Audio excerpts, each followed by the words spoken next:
spot some kind of furs and some trophies stuck on the wagon itself. And what you kind of pick out from the details that you can see, because you're pretty far up there, you're a few hundred feet in the air, so you can't see like specific details. But everyone's like carrying bows, and they're obviously what look to be like a hunting party. I'll look over at Lucas since he tried to look as well. Think that's I worth mean, checking out? And I'll let him know everything else I've seen as I well. mean, it looks like hunters, not like not like a scout force, but it looks like people that are out doing hunting. I don't know, is And, that unusual in this area? I mean, not really. I mean, there's two different hunters camps on the outskirts of Ravenscrest. They do go out and obviously trap and hunt animals and such. Like, so Trevor, I mean, you would know that. I mean, while it doesn't have the look of a military force of any kind, Gotcha. and they seem to be, I would say, roughly like humans as far as you can tell. Because you can't see details from where you are from the height you guys are at. But you can definitely see that they're definitely fairly relatively similar heights and builds from the people that are there. You would assume probably human size based on the height of them next to their horses and such, unless scales are all kind of off. But I mean, Yeah. I mean, I would relay to the rest of the party as well, pertaining to what interests. or you have the most experience with people on the roads. Yeah. In terms of that, I mean, to you it looks like. I mean, you don't see a lot of heavy armaments. You don't see a lot of Right. I mean, you said you can't see details about what kind of gear they have, but they look like hunters. Okay. No, okay. Yeah. I do want to kind of like I don't think you would have mentioned it if it wasn't worth like checking out, but like I don't know if we would have actually just went to. So, like I said, there you are aware of hunting parties and such in the area, so it's up to you whether you want to check it out or not. I'd want to check it out just in case. Okay, are you asking the captain to land, or are you what's the plan there? Yeah, I would ask him if everyone else is willing to make a quick pit stop. And ask the captain if we could like land somewhere close by. If there's a landing area. I assumed that we were going by airship so that we could save time, so that we can get to Bill George ASAP and hopefully try to find this diamond. But I mean, it's Well, no, that's a perfectly accurate entirely up to opinion, you. Amethyst. Um, We can definitely keep going. probably off saying goodbye to Elia anyway. So I mean, it's not unusual. There's no reason to. We can't just stop every time we see someone below us. That's also never going to get anywhere. That's true too. okay. So, as you travel, I mean, obviously, an airship is flying overhead there. You will catch at least a couple people kind of looking up, like up in your direction as you go by. They don't pull out bows and start shooting or anything else like that, or they just sort of like look, and you pass on by with no incident. You keep going south on the road. On the third day, right about right about the line ends. You're coming up on where essentially the ship's getting ready to drop you off sometime during the third day here. And I will point out that this is the day of the solstice. This is the 7th of Growfest. And this is the day of the year, night and day equal length. You've seen a number of things out. More signs. Very little snow on the ground at this point. There's a couple of patches here in sort of the heavier, like overgrown areas. You'll still see some patches of white under the trees, but the roads are fairly clear. The trail down below you here, and so essentially you guys getting prepped to land and go. Give me one more perception check. All you guys are up on the deck. Right. See if there's anything you spot there. I would assume. And what has Sora been doing on board ship here the last couple of days? Probably upstairs training, so I would be on the deck. Okay. All right. So, give me perception checkers too as well. There, as you, and Emma says that Eldon are kind of doing their. Die rolled so long on my screen, you guys. It just Okay. kept going. Sora, you definitely catch. There's a something kind of odd off of the starboard side of the ship there, kind of to the right of the road as you're traveling south there. Some sort of a strange like depression in the trees. Trevor and Lucas, there's definitely signs that there's definitely disturbance through the trees. And Lucas, you can see there's definitely snapped off branches and such, almost in a straight line, um, right about roughly where I'm marking this line here. It's not that long, obviously, but essentially it looks like something crashed through the trees. Like you can see the actual branches snapped off, and just sort of a darkened area of like you can see kind of through the ground, through the canopy of the trees and everything else. That something either something large must have gone through the trees here. Did it call it? Did they spot this? Interesting. Is there a path that it might have come from, or does it look like it might have came from above? Something by the look of it, there's something, because the top of the canopy of the trees there are branches broken downward.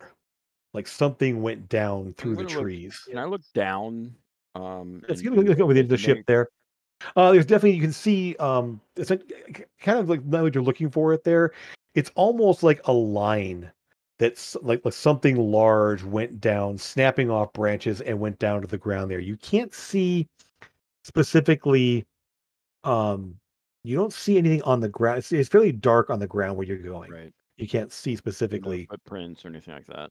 Well, you're still 100 feet, a Yeah, couple that's hundred right. feet in the air. So, I mean, in terms of like you're seeing the tops of the trees at this point there, and then something, potentially maybe a darkened patch in the ground, at the kind of the base of this where it went through the canopy. Yeah. Is it like as big as a drake? We've seen a drake. Roughly. I mean, you've seen something, I guess something large crash down through the branches. Um, it's hard to make out exactly what size it would be because it didn't like literally like carve a path down. It's literally just sort of like you see snapped branches, and it's not a thick canopy. It's not like it's like a blanket across there. You just see a number of trees dotted around. So what would you like to do? I think we should investigate. I reckon this is definitely worth investigating. Okay. So you sort of the captain does look strange. Well, I can pause here for a moment if you want to gather your people. We're coming up close to where we needed to drop you off anyway. If you want to stop here instead, we can do that. I can make an assumption, and we did just see that hunter that hunter wagon. This might Yesterday. be what. Oh, okay. Yeah. This is the next day. That's Yeah. right. Yeah. Yeah. So they could drop us off here. We're not much close to where we were going to be dropped off anyway, and then we wouldn't lose any time by dropping us off and carrying on. Okay. So you go get gather up by Amethyst and Eldon. Eldon, you're pretty sure of the. I mean, do you have a larger accumulator on any of your devices?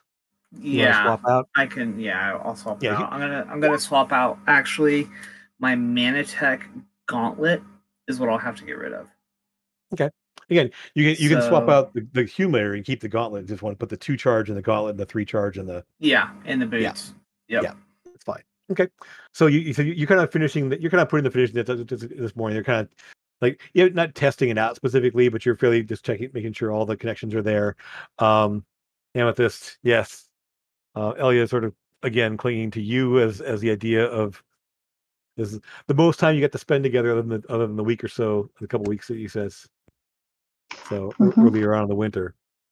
So it's been nice to be out away from everything, but like I gotta get back. I I mean, I think Strava and I are the kind of the highest level people in the city at this point. Yeah, I know. Just, be safe. Of course, me too. Don't touch. You're going into more danger than I am specifically. So, You don't know. Maybe. yeah, true. All right. We know the school's in town, so it's the last place I want you to be. Right, but if that's something, if somebody's after that, I don't want to leave. I don't want to leave everyone there without anyone watching over them. So, Okay. yeah. So, bit of a tearful goodbye for the moment there. Like, it's not long. You'll be back, I'm sure, soon. I hope. Better be. Okay. I will. Okay. And so, Sora, you find Eldon sort of like with his boots off there, still kind of putting like hooking in devices, and his like the big clunky boots he's working on there, kind of finishing the connections and everything else, and his gauntlet is off on one side, and he's kind of got stuff strewn about there in a very orderly fashion, but there's a lot of pieces and parts. It's controlled chaos. Yeah. It all makes sense in my head of where everything is. Leave it alone. Don't touch it. I'm going to attempt to step around things and tap him on the shoulder and tell him it's time to go. Yes, I just need 1 more minute, just 1 second, and then I will gather all this up. I am nearly finished. This is the last, the last boot, and then I have already completed the other boot. I just need 15 minutes, okay? Yes? Went from a minute to 15 minutes? Eldon, I don't know that we can wait that long. There's something going on in the forest down there. We gotta go. Okay, I am being fast. I just need 1 minute, please. Yes. Go ahead and give me a man technician check there. So essentially, yeah, just whatever your intelligence-based tools proficiency would be. Right. It's an intelligence check, but then you add +4. With proficiency, yeah. Yeah. Okay. Hold on. Whatever we might be tracking Yeah, can yeah. get a long way So- in 15 minutes. So effectively, like, you tell her, like, oh yeah, 15 minutes or so, you're done in 2. And essentially at this point, and sorry, you see him very quickly reassembling things and kind of pulling his boots on there, and the gauntlets are fixed in place there, and you're like, wow, this is a lot faster than you expected to be there. And then he starts to like fiddle with things, and Nope.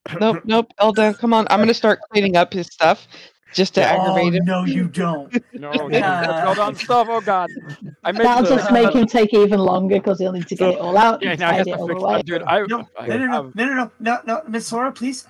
No, don't. Not that can explode. Please don't touch that. I will put it down gently. Yeah. Can we And so go now? effectively, you're able to kind of like, where does this go? And he's like, okay, fine. It's like, so as you hand him things that are on the floor there, he starts tucking it away where it goes there and gets it all put away. Yeah, Trevor knows this all too well, working with Eldon so many times. He's like, he yells at me for not touching the tool he told me to. So up on the deck, Lucas and Trevor there, looking down the area there, you don't see any movement down below. You don't see anything like you don't see any evidence of any kind of activity down below there. But the captain does kind of bring the ship to a stop, hovers and lowers it down to about roughly, he can't really go more than about 60 feet down without brushing into trees. So he basically gives you about 60 feet down there. They can lower ropes if you need to, or if you want to use your own ways down, you can do that as well. But effectively, essentially, yeah, they've got ropes that'll reach it 100 feet down. So if you want to start like hopping down and heading on down, you guys can choose your method to get to the ground from 60 feet up. Yeah, I would use my grappling hook as cool. I jump down a few feet and grab on, and then because it can go up to 50 feet. So yeah, so basically, and that last little bit there, you kind of and just my essentially do the flies Batman down thing with where you me. basically jump out there and like halfway down, you fire the thing up there and catch on something, and then lower yourself the rest of the way and then let go and drop to the ground. And my dragon's actually getting a little bit better at flying, I would imagine. Maybe not Yeah. yet, but like he's like he's keeping up with speed with me down. But he kind of hovers, and it's sort of like the wings kind of like flapping away there as it kind of hovers down there, and it's more like a controlled fall essentially, as it kind of winds down to the ground and lands next to you. Gotcha. I'm assuming they have Oh. like a rope to drop or something. Yeah, they can drop. They've got a 100-foot rope that'll reach to the I'm ground. quite You guys happy can just to slide down can that. go down the also- rope.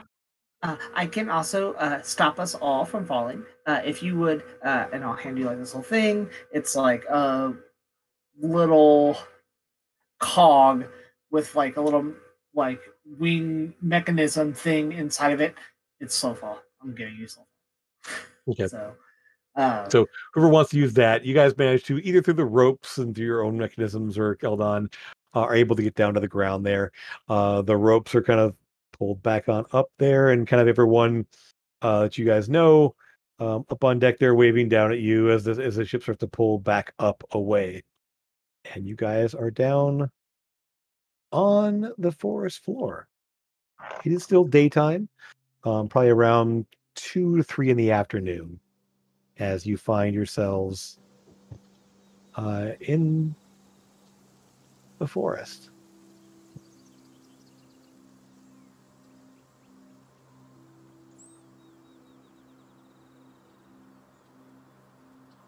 Okay. Beautiful. So a lot of like very much. The sun kind of shining the trees there. Essentially, the parting of the trees that you kind of see in the middle of the screen there is sort of where the road kind of travels south, and you can see off to your right is where you were spotted that sort of like that broken branches and signs of something had going down toward the canopy. It's not hard to find. From the ground. You get your orientation there. Trevor and Lucas, you're the ones who had a really good view of it from the top, and you sort of like kind of figure out the right trajectory. And probably about 60 to 100 yards off the road to the right, you start to see where something large moved down through the trees. Give me perception checks for those of you on the ground now. Looking through things, or investigation. I say or investigation. Yeah, let's see what you find across the way here. Either way, Guidance. sure. Yeah, you guys are kind of scouring the ground there, looking around there. Oh yeah, yeah. I rolled a perception before I heard you say you can do Not a problem, it's investigation fine. instead, and I've got a higher investigation. I will say this there. Good Lord. Okay, so this works out. Just walking in a circle. So you start walking off in the wrong direction, and Amethyst sort of like, or Lucas sort of like, wait, sorry, and it kind of like starts pulling you back along the path because like you start heading like literally like the trail the trail that the thing goes this way, and you start going off like literally the wrong direction, and so Lucas kind of grabs you and like, steers you back the way. Amethyst, you definitely, now that you're on the ground here, you can see something large, number of branches snapped off in various directions there, and you see whatever it was. It definitely made a path down through the trees toward the ground, and can spot you and Trevor about the same time there. Kind of spot where there's a large depression in the ground. There's a scarring like underneath the trees here as it came down and impacted with the ground itself. Kind of almost like a furrow in the ground.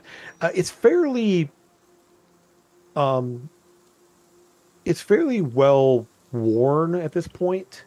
You're not sure how long it's been here, how long ago this happened exactly. But based on the branches and the ground there from the snow and precipitation and everything else, it's kind of worn down the edge of this. So it didn't happen super recently. Maybe weeks, months ago. It's hard to say exactly how long it goes there. However, Eldon, you start to like just go into full-on investigative mode of like, based on this trajectory, based on the size of the branches breaking off there, must have been a fairly sizable thing here to break that size of a branch, uh, and see the scarring and all that, and you will find fragments of um, sail cloth, chunks of Right. wood, which you will recognize as actual pieces of loftwood that have broken off and kind of got stuck in various places there. And um, at least you will find over on one side a cracked accumulator, like an actual like piece of manatech there. So it's essentially a dislodged accumulator of some kind here. And based on what you kind of piece this together, is what looks to be I mean, with a natural 20, I'm going to go through here. And a This natural was 4. and a natural 4 on the guidance there. Yeah. This was a smaller airship than the Sable Drake, crashed down through the canopy and landed and crashed into the ground over here. Mm-hmm. Now, what you can also figure out is that it must have been righted. Like something got at least somewhat fixed and was able to take off through a clearing up to the right. Like someone was able to fly it to be after it crashed, was able to at least get it up. So towards the coast, Mhm. or towards the mountains.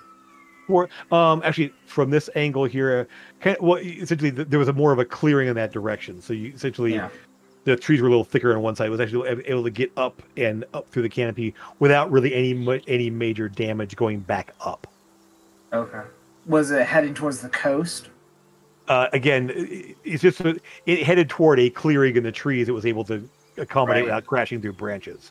Okay. You don't know what would have happened once it got above the canopy again. It could have gone any direction. It But could in have terms gone of in like, any direction. Yeah. yeah, Oh, Yeah, okay. I understand Yeah. now. I understand. yeah. Essentially, Okay. up ahead to go left to be crashing through thicker trees. There was a clearing up to the right. There was able to kind of based on, because it didn't show signs it went up through the trees.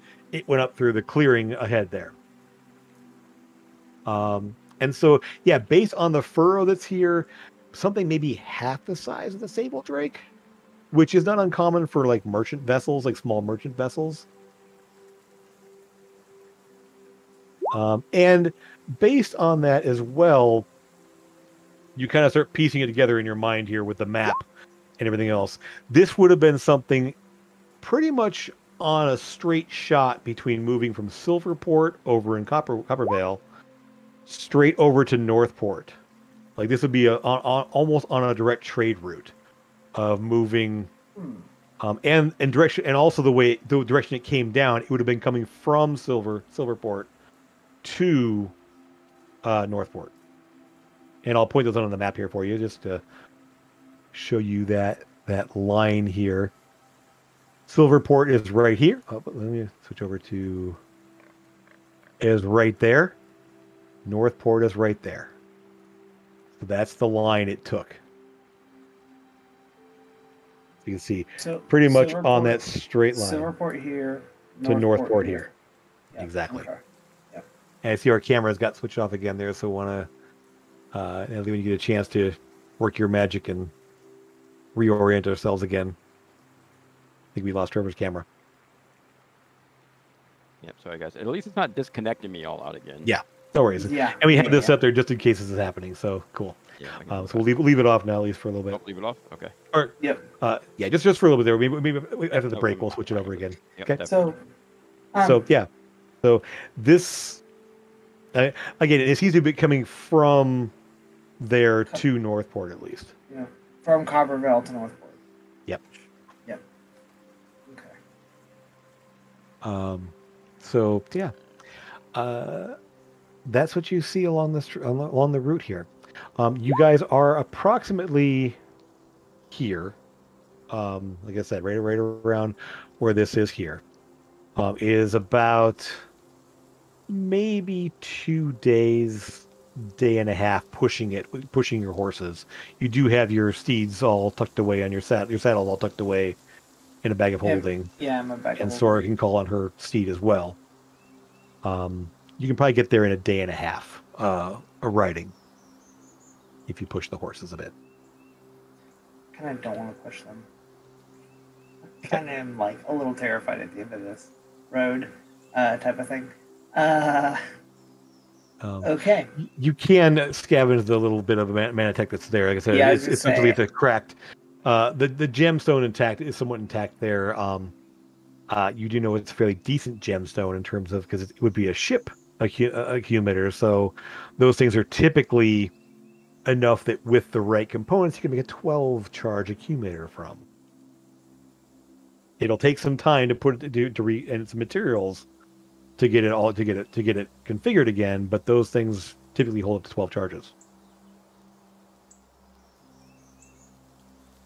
So depending on how you want to configure it, what you want to put in things, again, it's going to take some time and materials to put together the right size. It could make a big boom, Trevor. It would have been nice. I do need to get something eventually for it. Yep. You probably could not fit that into a pistol. You might be able to configure it to fit in the rifle, but not the pistol. Yeah. Those things are fairly small. They're somewhat interchangeable, but wouldn't fit for that. What would you guys like to do at this point?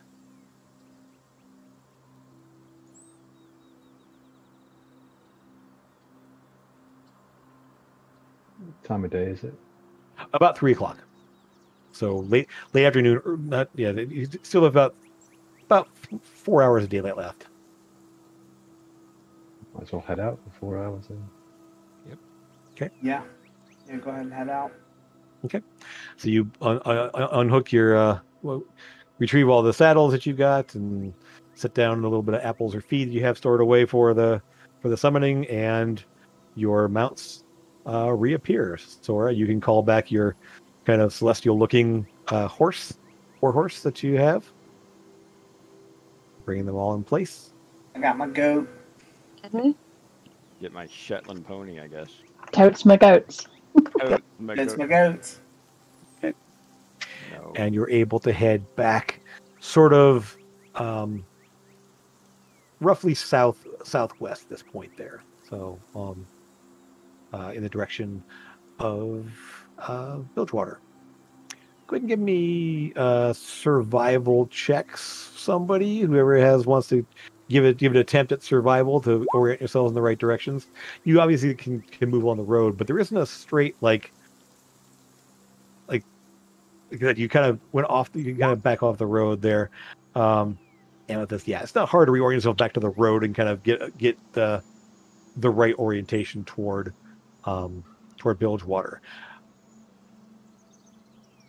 As the evening starts to approach, I will say what helps you is that you catch just a faint whiff of that sulfurous smell that you caught in the vision. It's not strong, you're not close, but there's that hot springs, that sulfur spring smell that just very faintly in the right direction there, and you start orienting off in that way. It's not overpowering. It's just, the fact that you're in Tabaxi and it's a fairly strong smell. The wind's in the right direction. You're able to kind of orient toward that way. Okay. You want to how far do you want to push the traveling? So it's about 3:00 when you started there. Do you want to take your full 8 hours with the horses, or you want to try to nightfall and stop, or what's your plan? Nightfall and rest. Yeah, stop at nightfall. Yeah. I want to be fully charged. We're going all up in this mess. All right. So as you set up to camp, you just want to foot rest, don't you? You find yourselves. The night takes on a bit of a different tone at night. The forest being lots of dancing fireflies and strange little lights and sounds at night as you move into a bit of a different sounds and smells of the air. You catch little skittering and movement in the trees. But once you set up your camp there, it's not too hard to keep things from approaching. There is dancing of fireflies and strange luminescent like insects and stuff off in the trees that you can kind of see little bits of lights that catch your attention. Make a little bug zapper for the camp. Sure. You set up a little device there that as something comes too close, there a little gnat or mosquito kind of buzzes into it there and keeps things kind of pushed away. Yeah. Go ahead and give me one more round of perception or survival. Actually, let's go ahead and set ourselves up at camp here. It's not hard. It's like I said, fairly wide open trees. But yeah, give me perception checks there for kind of setting things up as you settle in. Just perception? Yeah, for this is to notice things in the trees and stuff around you.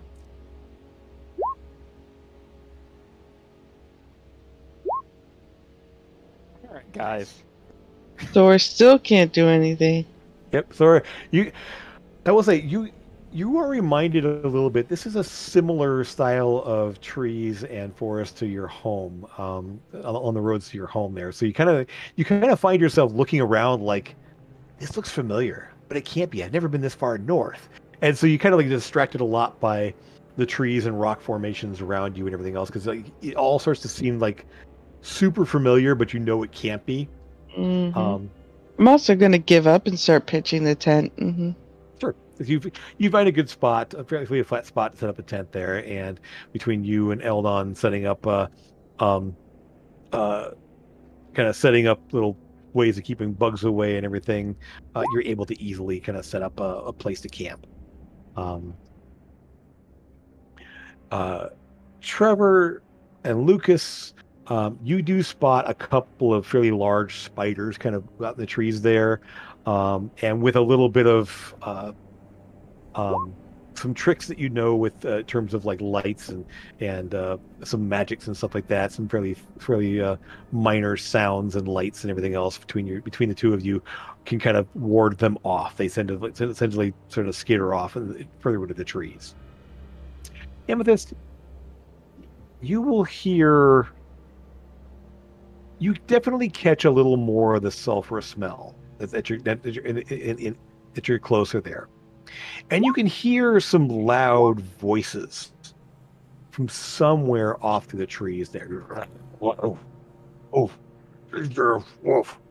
And it's a strange guttural sound. You just barely hear it. Not getting any closer, but there's definitely what sounds almost like an argument.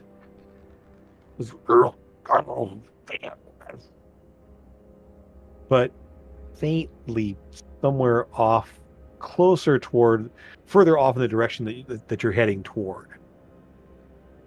Nothing that's really. Can Alden send his owl to go and scout, or? Yeah, once he basically pulls it up there, and you don't recognize the any kind of the words or anything else. It doesn't sound familiar to you. And again, so the tabaxi hearing kind of picks up over everybody else there. Eldon's, while he's pauses from setting up camp there, and sums up the owl there, and it goes flying off into the trees. And when he gets back, we'll have him. You know what? Won't take long to do.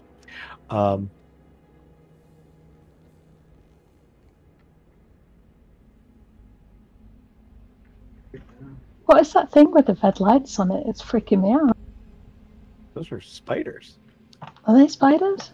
Yes, they are. There's some off Why in the are trees his eyes there. lighting up? When you said big, kind of big spiders, you meant tarantula size. These are not tarantula size. Yeah, essentially they're the size of like big small dogs. Nance doesn't do spiders, I y'all. know. So again, essentially with the right deterrents there, they kind of move off away from you guys. They're not like these. They're not giant like humongous, but they're big, and so you kind of like shoo them away, and they kind of head off into the trees there, away from your camp, through thaumaturgy and some of the Yeah, I'll make my voice like boom like 3 times yeah. as loud. Like I wouldn't like go shouting and screaming through the Yeah. trees, but I mean in terms of like yeah, enough to kind of like shoo them away. You're able to kind of yeah. So Eldon sends his owl up there. After about a few minutes, the owl comes and Eldon kind of like blanks out for a moment there as he's watching through his owl's eyes. He tells you it's not hard to find. And since he's away from camera, I'm going to be him. So there seems to be a pair of large green-skinned humanoid-looking people that are arguing oh, somewhere almost maybe half a mile away. Those are good ears, Amethyst. It's surprising you're able to hear that from so far. But of course, yes, the feline, right. Of course. It appears that these two are fighting over something. I couldn't get a good look at it, but they're just arguing over something. But they don't seem to be aware of us being here. They don't seem, but they're engrossed in whatever it is they're trying to do. Right, let's be quiet and keep it that way then, shall we? Which includes, voices, flowers, and... If you said, I definitely would not have done that. Yeah.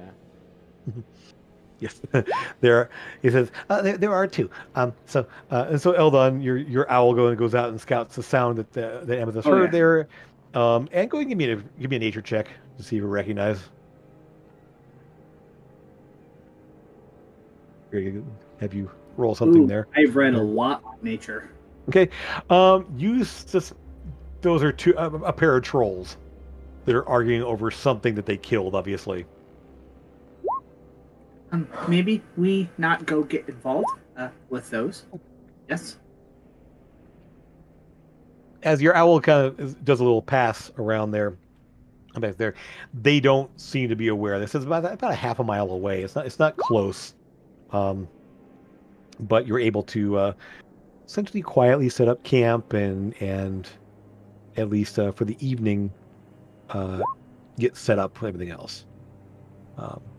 You do know that you are, specifically those of you with survival and everything else, you are,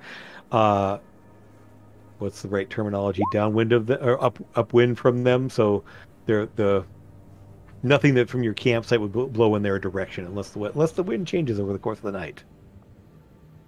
So we'll leave it up to you guys what sort of campsite you're going to set up.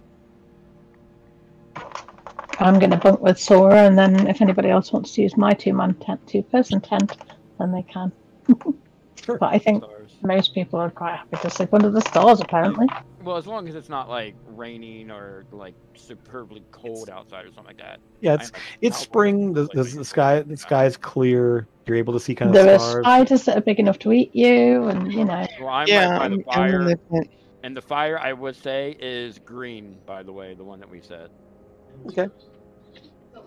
And it flashes to blue, then red, then short. Okay.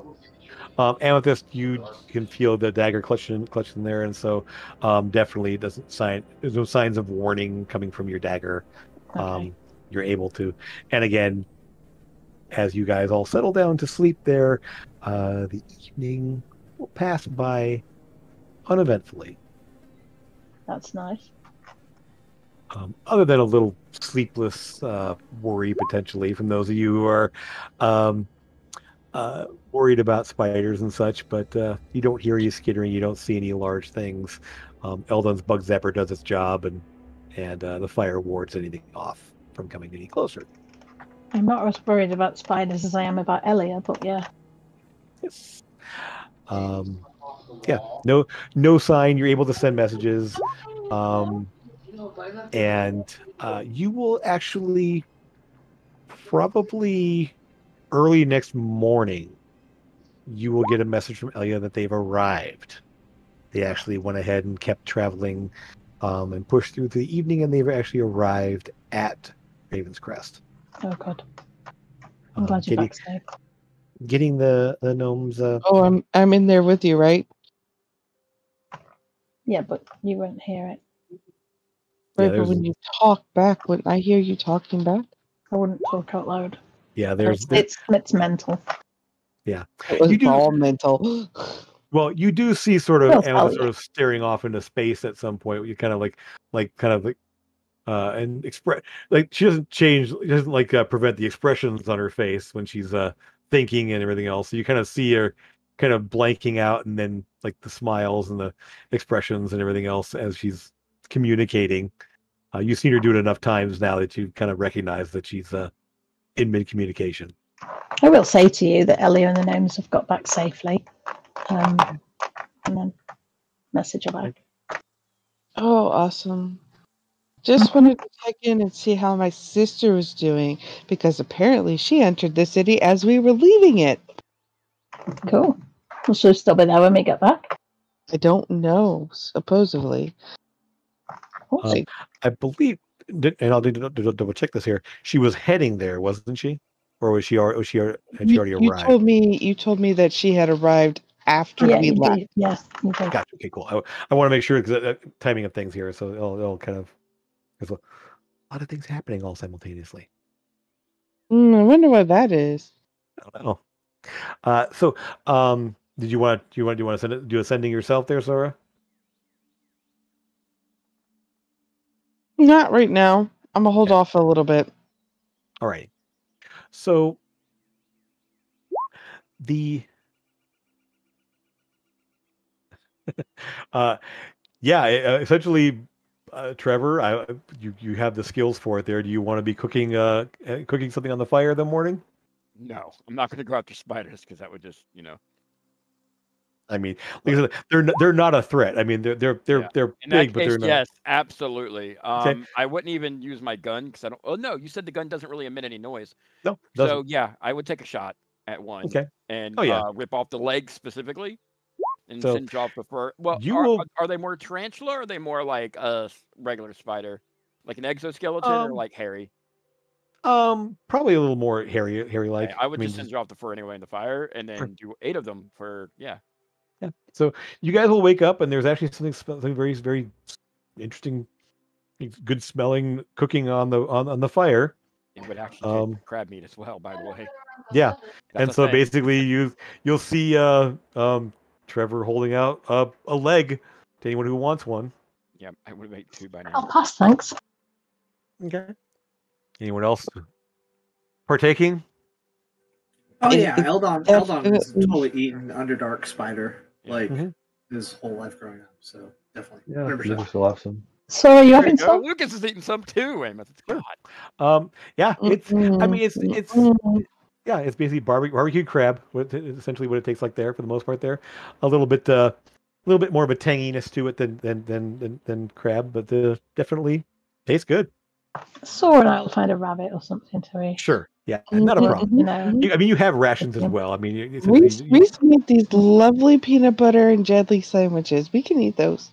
What's peanut butter? Is peanut butter canon in your world, by the way? Sure. I mean, any kind of tree. It's just peanuts, like ground. I mean, it's just tree nut. Yeah, it's just any kind of tree nuts. So basically, almonds and whatever else that. So, peanuts probably aren't native to this part of the world, but I mean, other nuts are. So it'd be like pine nut butter or something like that. So. Got a hint of tree. Yep, and definitely preserves and jam are easy to get a hold of. So, before we set off, Lucas will spend 10 minutes inspiring everybody. Okay, so you guys spend the morning there getting your temporary hit points. If it's 14, How many? I believe. It's 14 or 15. Yeah, it is. 15 now. Okay, 15, yeah. That's right. Provisioning went up. Yep. Okay. Nice. So.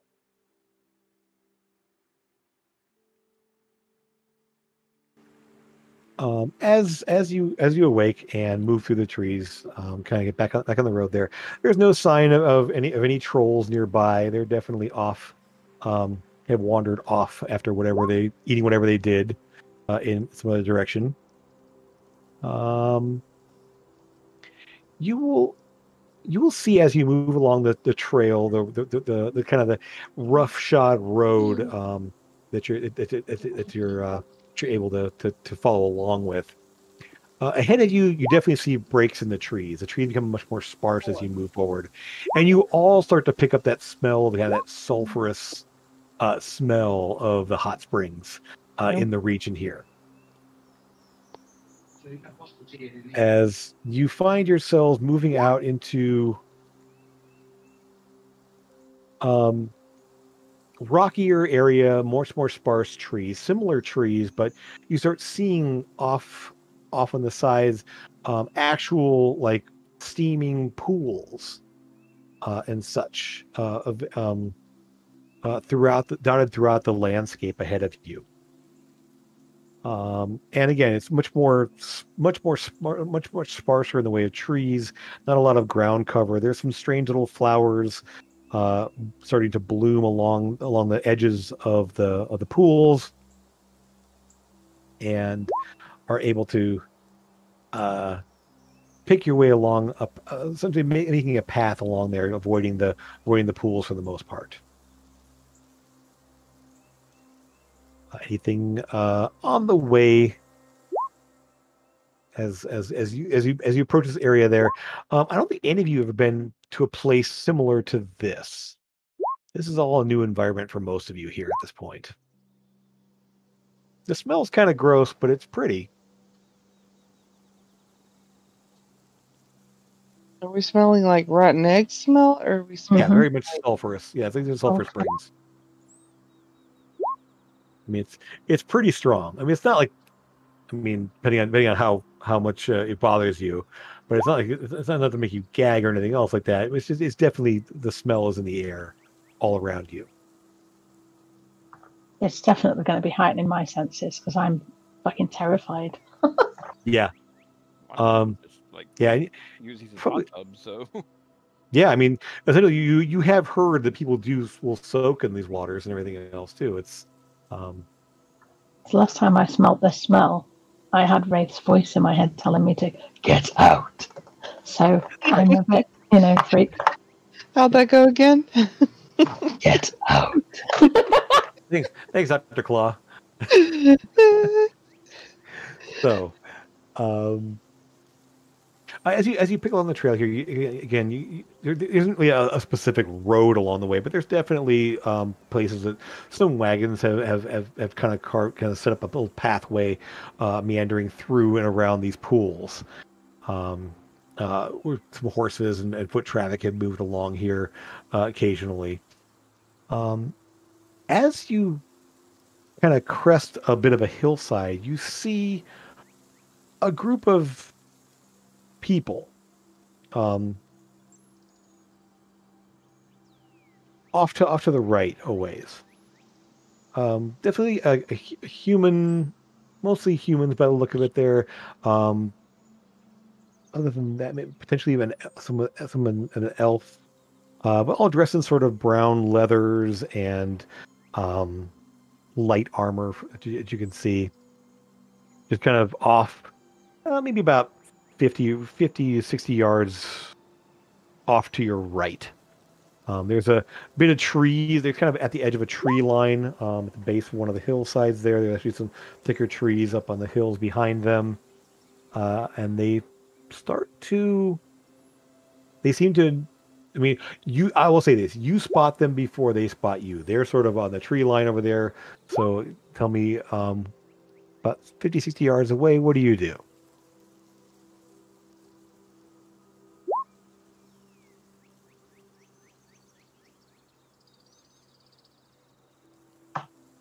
Eldon, do you want to send something over there to have a look at him? At them? Yep, I'll send my owl over. I was waiting for someone to say something. I was like, ah. You guys gonna duck out of the way, or are you gonna? Sorry, I had to get a drink. Yeah, we'll duck out of the way. We'll duck back in the trees a little bit. So you kind of go ahead. My dragon will fly up there a little bit, not too far, and kind of scout out the area for me as well. Sure. Just because I've never. And you can't see through its eyes or anything else, but it just tells you what it sees. It's just a matter, but he can talk to me back when he comes back. Yeah. Okay. He would only fly up there and then come right back. He wouldn't like. So he just kind of like flies up toward the top of the rocks there that you guys are moving around behind. So let's say you're kind of like essentially think of it on the map on the picture here, kind of right about here, and they're kind of back over here on the other side. So you kind of duck around the backside of these rocks. The owl flies up and around. The dragon crops up on top there to kind of look. Give me some perception checks for those animals to see any kind of details. I'm not bad at nature, yay. Oh wait, yes I am. You wouldn't think that, but perception. Yeah, perception. The animal are spotting things for you guys. So I believe your animal advantage. Oh yeah, like, good. Yes, I rolled the same thing. Okay. That's what I'm talking about. Good. Okay. So, yeah, you basically the little dragon spirit there, and the owl kind of like flutes up kind of high and kind of flies in a circle there. There's other hawks and crows and other kinds of and smaller birds flying around the area as well. So all kind of the hawk's a little bit out of place there, being a nighttime bird for the most part there and being metallic, but it sort of blends in with the other birds there. The dragon kind of pops up there, looking off in that direction.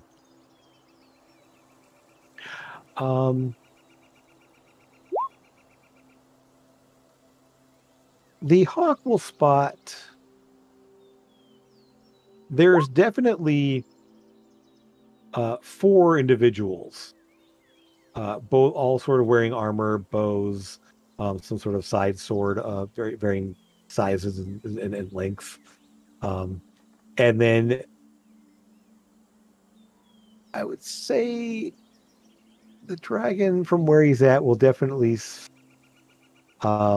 catch. There's some figures in the trees nearby them, but can't quite make out the number and details about them. You see some shapes, some shadowy shapes in the trees there. The owl flying closer and kind of doing a circuit overhead. Let me just make a check here real fast. Okay. Is spotted, essentially. Nothing happens per se, but Eldon, are you actually watching through the hawk's eyes? Okay. Oh yeah. Or through your owl's eyes? Okay. You will catch that at least one of the guys kind of looks up and looks up at the owl as it's flying over there. It doesn't do anything specifically, but definitely tracks it as the owl sort of flies back there. What does the owl do after that? He just kind of like makes another like loop, and then I kind of like take a little bit of a leisurely way. Then he goes back into the trees, and then disappears in the trees. Okay. Do you dismiss him? Make him dismiss him. Okay. After he gets into the trees, flies back into the trees a little ways there, and then so they sort of like at least the guy that spotted him kind of like watching it there, and then just shrugs and doesn't detract there. The dragon spots that as well. So Trevor, the dragon will tell you, and it's a let me just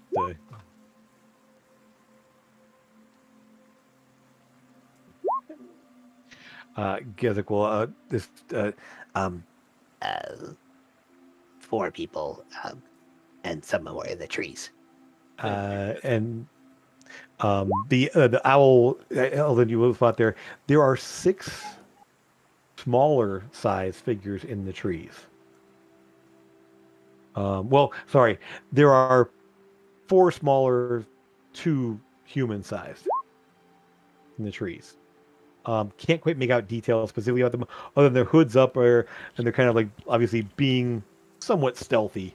They're not like hiding in ambush or anything else like that, but they're definitely like kind of like kneeling down, sitting down, kind of all taking either resting or whatever else that. But they're just sort of like kind of hunkered down in the trees, out of the way. I will go ahead and call him back to me. Summon him back. So he's back on my shoulder. Okay. And then I will relay all of that information that there are 8 people. Is that how many? Total there's of 4 in the thing, and then 4 in the trees. There's a total of 10. A total of 10. Okay. Or four visible, 6 in the trees there. Of the 6 in the trees, 4 are small size, 2 are normal, 2 are human sized. Okay. I did not see. I do not know their intentions, but there are 6 hiding. Yes. So, you have the knowledge you have. What would you like to do? All right. I mean, they're kind of like in the path. We gotta go this way. I mean, you could take a wider route around. Like I said, it's not really there isn't really a road that they're on. There's just it's just the easiest. It's just the most straightforward path to get there. So just being aware of that in terms of it's not like there's only one place to go.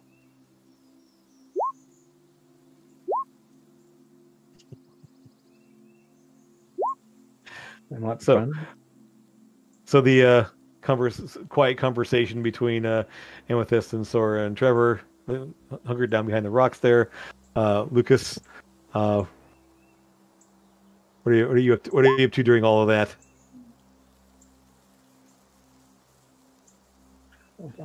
Lucas will say that they might be friendly. You never know.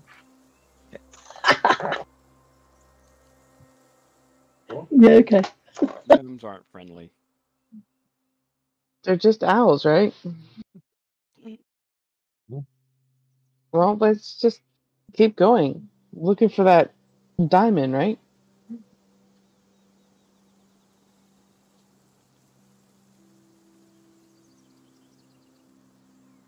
You said owls? That's what I heard.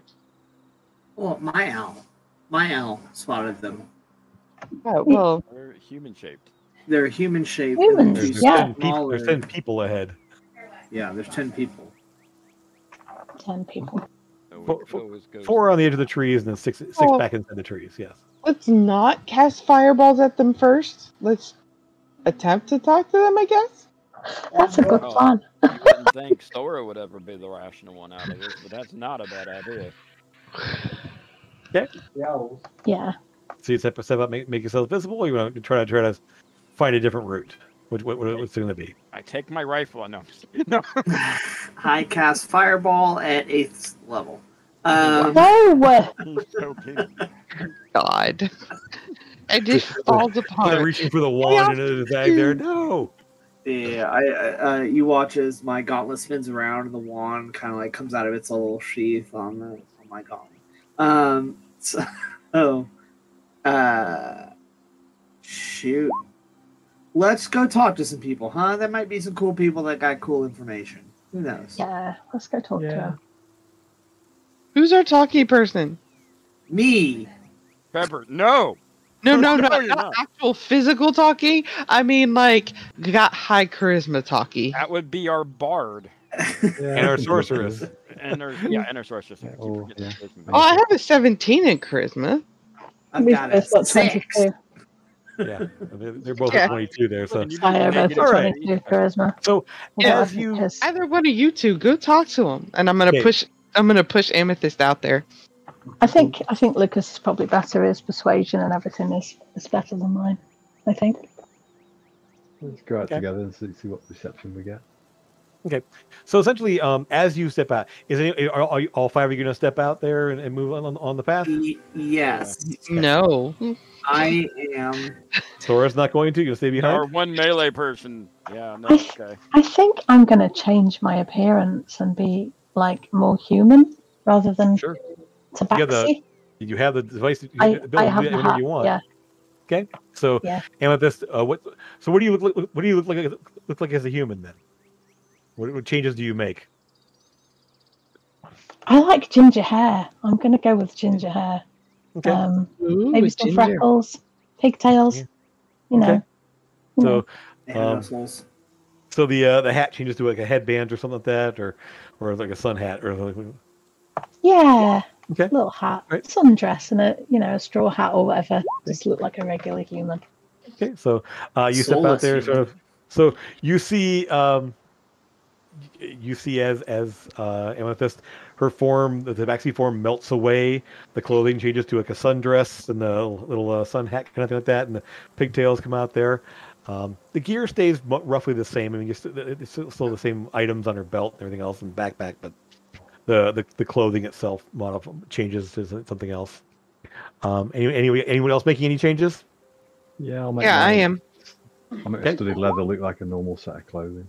Okay, so traveler's clothing there. So Lucas armor changes and shifts into kind of a normal traveler's clothes. Sora, how about you?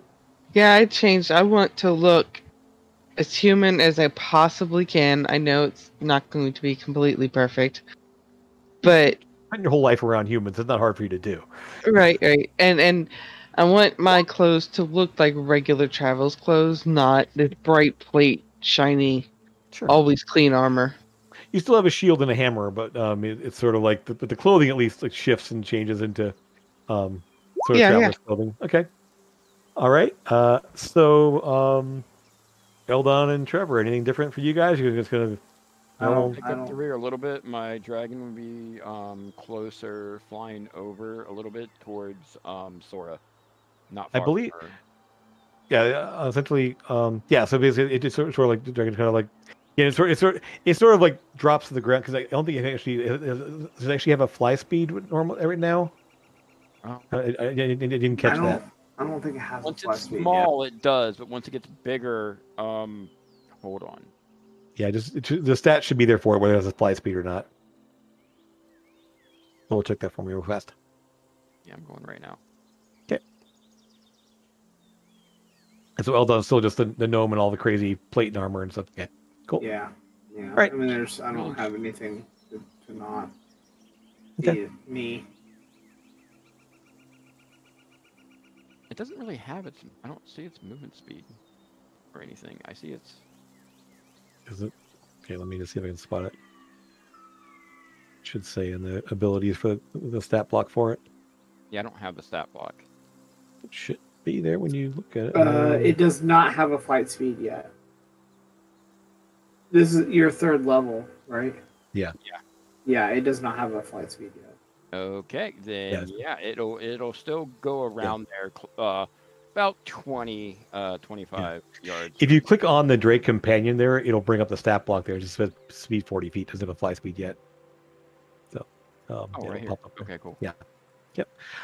So he's kind of bounding along there, just this little draconic looking thing there. The wings are there. I said it can hover a little bit up and down, but it can't quite like just do a full on like flight at this point there. So it can get up on top of things easily enough with the wings it has, but said it can't fly any real distance. Yeah. So it's just bounding along there, probably so moving at 40 speed. So it actually has a pretty good speed. So it bounds along there. And so, so 3 travelers, a gnome and a halfling there with a little bounding dragon looking thing there. You're able to start to move out. They take notice. They don't like come to alert. It's kind of like perk up and look in your direction, at least. But they don't draw weapons or anything else like that. They don't come charging toward you. But they just sort of like as you start to approach there, maybe about 30 yards away, close about half the distance there. One of them. Eldon, the one that spotted your owl, sort of raised his hand there. Hello there. What brings you this part of the world? The ones back in the trees do not make themselves known, so you do not see them kind of emerging. But the 4 that are standing there, you get a pretty good look at as they approach. So,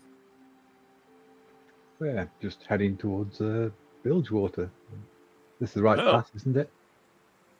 Yeah, this is the right way. And as you see, looking at a human, kind of darkened leather skin, leathery kind of skin there. So obviously spent a lot of time outside. Hair sort of pulled back, and he sort of has like one of the little like kind of like leather, almost like helmets on. Kind of little like leather caps that's somewhat armored.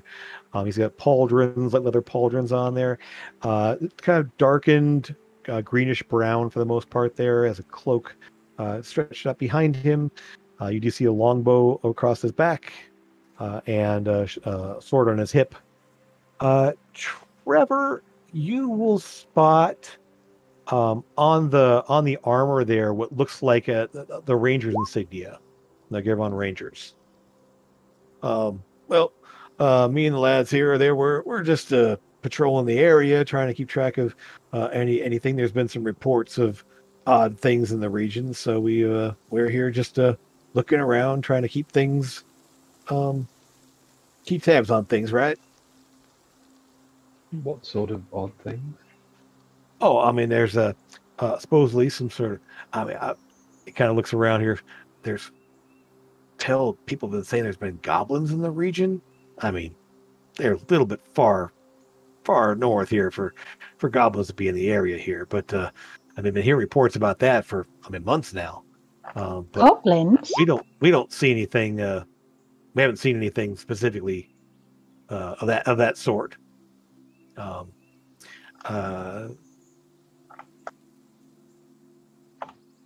I'll tell him we spotted a couple of trolls a while back in the woods.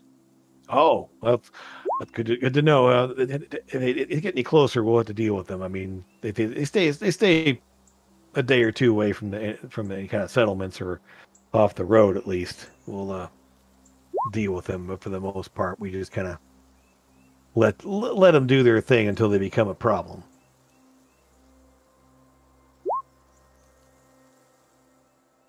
We've definitely not seen any goblins in the area. No, yeah. Well, like I said, I mean, we've been here for a few weeks at this point. There's supposed to be, there was a report of a missing merchant of some kind. Maybe, um, I mean, they say an airship went down, but I haven't seen anything of the sort, really. Well, we did in fact pass up a airship crash landing a couple of hours south. A day and a half. Yes. Oh well, that's and by the way, I'm going to go back a little bit here. As you approach this way here, did you dismiss your horses? I assume since you're on the point. Okay. I just dawned on me. I was like, oh, you guys were on horseback a little bit ago. So, just to clarify, the horses aren't like tracking along with you at this point. Okay. I don't know. Eldon would be riding on his goat. Okay. I mean, you guys can be on your horses if you want to. I just want to just clarify that if you guys are planning to. I'm like at eye level now. Sure. So we'll go picking its way along there, trying to not to get in the water so much. Anyone else on their horses? Mm-mm. I wouldn't be Okay. at this point. No. Okay. Well, I wouldn't have put it away, but I'm not on him. I would say just a little strange for a traveler walking around with a celestial, like sparkly, star-filled horse. This is true. Or a dragon, for that matter, but I didn't think about that. Yeah. Approached him. But if I already said Yeah, we went out of our way to look as normal as possible, but you just take a sparkly dragon with you. They didn't even seem to ask anything about him. It's fine. Yeah, I mean, they don't seem to be like. At least he doesn't seem to like take in that fact. He's just kind of looking you over there. He might glance at a strange little thing, but doesn't seem to like take any really. He isn't taken aback by it per se. Right. It maybe doesn't recognize it. You're not sure exactly, but he's just sort of. Like he didn't freak out about the homunculus owl thing. So, yeah, well, it looks like a normal owl. It's just sort of metallic. I mean, and so it's flying up a ways there, and so. Yeah, I probably would have put him away if we were all off our horses and we weren't using them. Yeah. So, all right. So it's fine. So the only one specifically on their mount is Eldon, and that's fine. So heading into Bilgewater, you say? Let's see. So where was that airship crash? And kind of point off in a direction. Yeah, I'll point off in the direction. Yeah. Well, have to take the boys out there and check it out and see if there's any sort of leads around there. I hate to see any problems or anything else, but yeah. I mean, insight check, because like we're close enough that like. Sure. Anyone wants to get insight check? Go for it. Wraith could have guys out this far, you know, easy to sending back. Man, the rolls today. That's what I get for being hot. The two people I expected is sort of like, I would say, Sora, you are on high alert of just like scanning everything, and so you're not settling on one person. So you're and Eldon again, you're just trying to take it all in and looking at all the details and everything. Yeah. Amethyst, Lucas, Trevor, this guy is not on the level. I mean, there is just he seems really casual, but you can see he's sort of on edge, and while his voice is very easy, there's just something about him that's not right. Trevor with a 17. If this guy is a ranger, you'll eat your non-existent hat. Right. And they're wearing ranger gear, right? He is non-existent hat. We have to fix that. Now. Oh, you have a hat now. That's right. You do have a hat back again. Okay. I got my hat. I forgot. Yes. So you have a hat again. So I have a hat and a whip now. All right, Indy. I know. I know. That's what I know. And I will say while he's like kind of on edge, he's not like he's looking over each one of you, kind of like sizing you up, looking you over, and three of you being normal looking, just normal traveler's clothes at least. He just sort of like glances at you kind of oddly, traveler's clothes with hammer and shield. Just sort of an. You can see he's showing some signs of confusion of like I can't figure out what to make of you people. I'll just flat out say. What's that? I'll just flat out say at this point, unless someone else wanted to say anything first. So we've caught on that he's not quite on the level at this point. So I'd be like, I mean, you don't know the details specifically, but he's definitely not. Yeah, I'd telling you the whole truth. Is there anything in particular you would like us to know?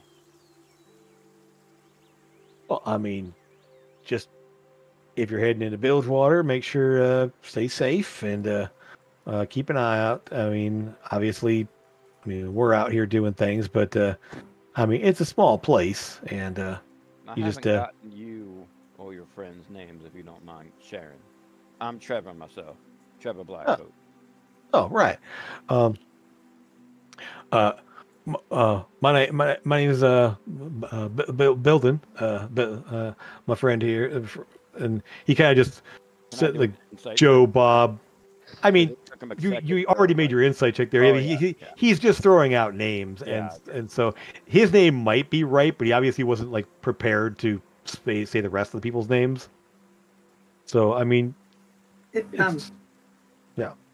Oh, go ahead. I'm sorry. I mean, Eldon and Sora, with those miserable rolls here, you're just not paying attention to the conversation specifically. Again, right. Sora, you're just keyed into looking at everything around you at this point. Battlefield awareness. Yep, that's what we're doing. Right, Eldon?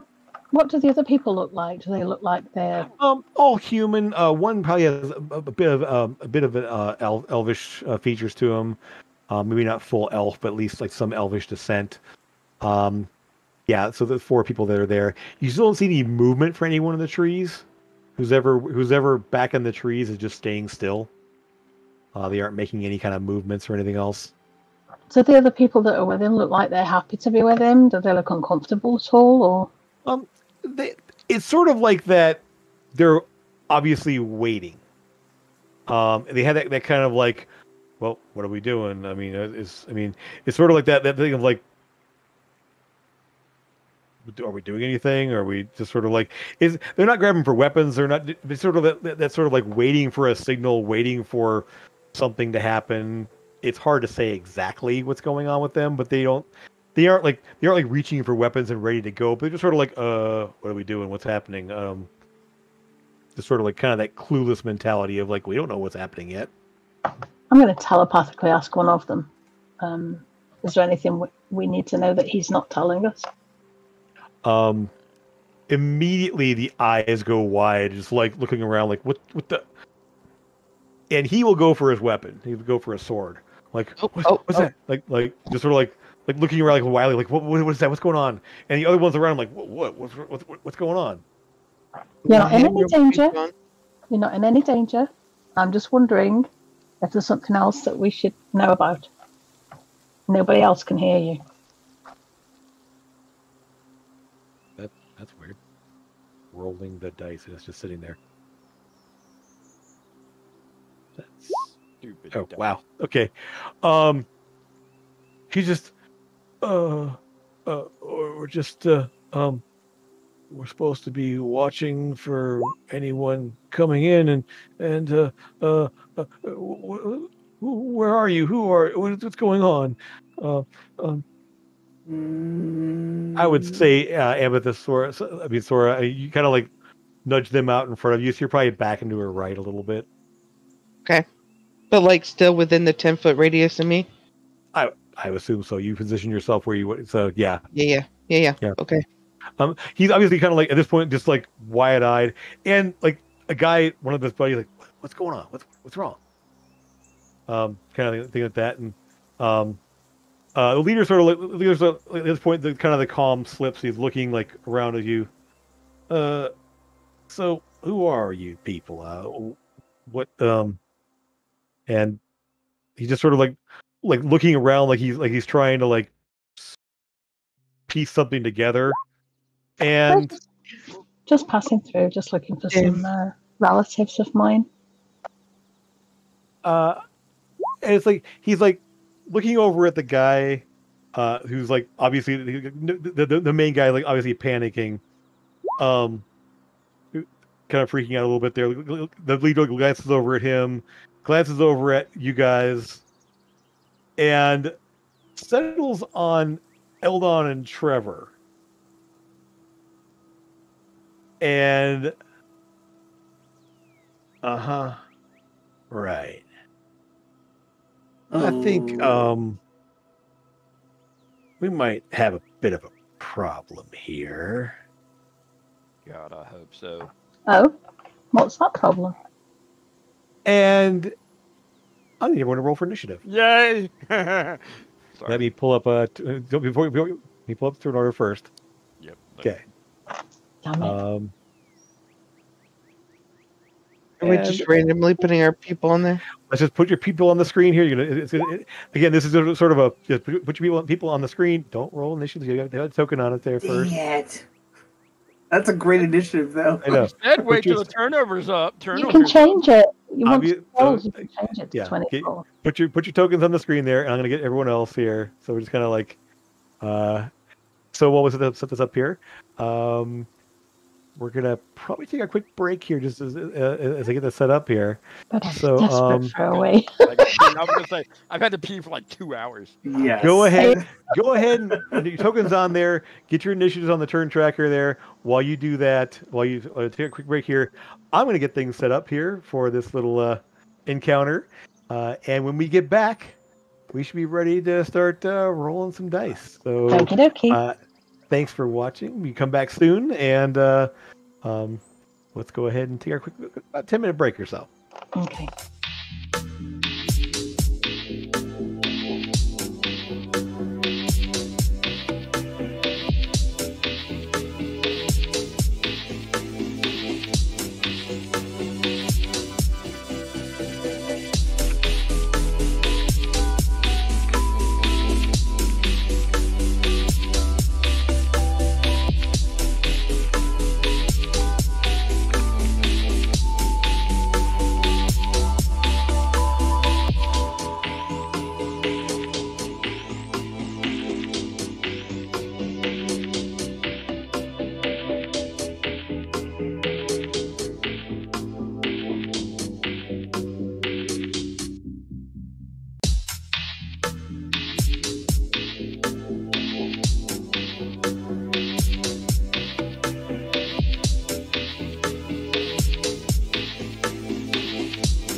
everyone. Welcome back. We were made aware of a technical issue with our stream here for the first part of the during the first half here, and so a bunch of it wasn't streaming. I apologize for that. Something living and learning difficulties. So I will recap real quick what you missed, and then move on from there. So the party did start off in Silverleaf Village there, cleaning things up there, checking on things, making plans for how to deal with the survivors of the attack, sending the Sylvas, the Yuan-Ti animal handler, and a scouting group that came back to town there, off on their way with the wagon and some of the elk as they headed back south, planning to head back home. The next morning, they did a little more cleanup there, got things prepared, and agreed to work with the Sable Drake, the airship, to take them part of the way back toward Bilgewater, where they're planning to head next to check on not only the location of the Raven's Eye Diamond, potentially, but also the last known location for Wraith and any forces he has with him. The party spotted a few things from the air on the trip south,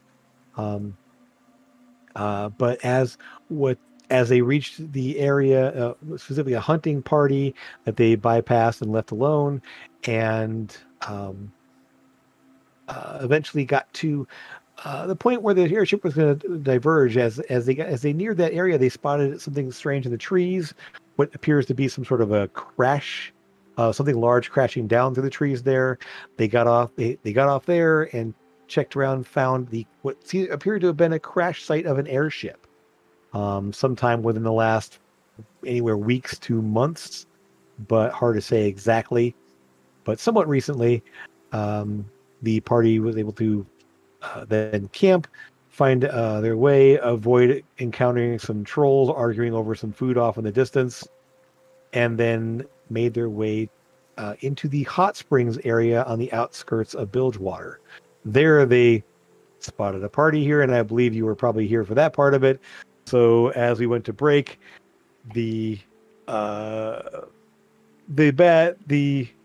what might be Rangers or what might not be drew weapons, and combat seems to be beginning. So we're gonna get a little fighting music going here. Let's find something here that might work. This one's a fun one. We'll go with that as combat begins. So, first up here, Eldon, you see weapons being drawn, things happening. As time slows, as I've reached another level into War Wizard, as I quickly take in the math of the situation around me, War Mage, whatever it's called, I'm going to use my new spell, Elon's Lightning Rod. Okay. So I'm going to be shooting at the big dude as I quickly bring up my wrist as a barrel turns and a streak of lightning shoots out. Because he is wielding a metal weapon, and does he have some metal armor? Not really. It's all leather armor. Is all leather armor, but he's wielding a metal weapon. Technically, isn't currently in his hands. Oh, okay. Like, he hasn't drawn it yet. He's basically just going for it. So if the target is wearing metal or wielding a metal weapon, they have disadvantage on the save. If they fail the save by 5 or more, they are stunned until the end of my next round. Yes, he has a sword on his hip there, sharp over his back. Actually, 2 swords. Other than that, though, not sure. Yeah, he hasn't currently drawn his weapon yet. He hasn't gone yet. Okay, so that actually wouldn't work then. Okay, then I would choose a different spell. But I do want to use that spell later. Let's do. How close are they grouped up together? I mean, they're probably within about 10 to 15 feet from each other total. I mean, they're literally just all standing kind of in a group there, waiting for you guys. They didn't spread out in any kind of threatening manner. They were just sitting there talking to each other when you guys showed up. When we showed up, yeah. Yeah. So the leader maybe stepped roughly 5 feet forward. These guys are all sort of behind, maybe 20 feet across total. Okay. So we'll just kind of do this. That's an approximate arrangement for these guys. Okay. So we are just using sort of a general battlefield map. Isn't going to be exact distances or anything else that. But I mean, yeah. Okay. Let me give you something to work with there. I'm sorry. Let's do. I had an idea of what I thought was happening, and then it's not happening. Okay. Let's just do then. I'm gonna shoot him with lightning. I'm gonna shoot the lightning dart. Okay.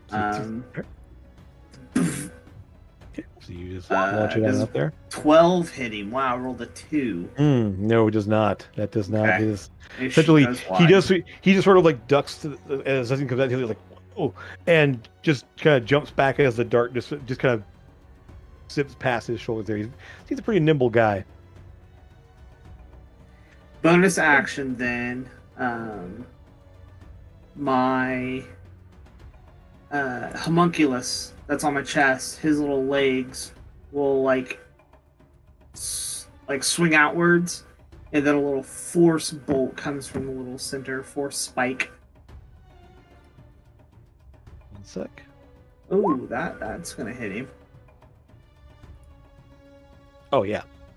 So he's gonna take 1d4 plus, so 4 force damage. Little homunculus is hovering out there and launches a little dart into him, little blast of force into him. Okay. All right. As he kind of gets knocked back a bit by the force of the thing. Let me give this to control by. Come on now. How do I give Trevor control over this?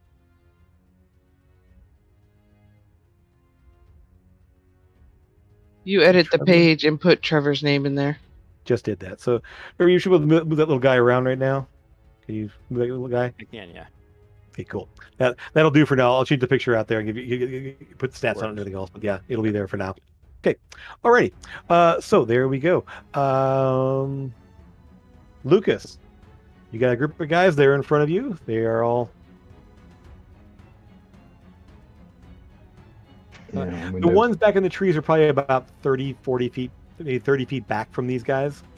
And you can't quite pick them out. They have made themselves known, so they're. I mean, you know, there's somebody back there, but you don't know where they are specifically. But these guys are about 30 feet in front of the trees, essentially. So. I'm gonna cast.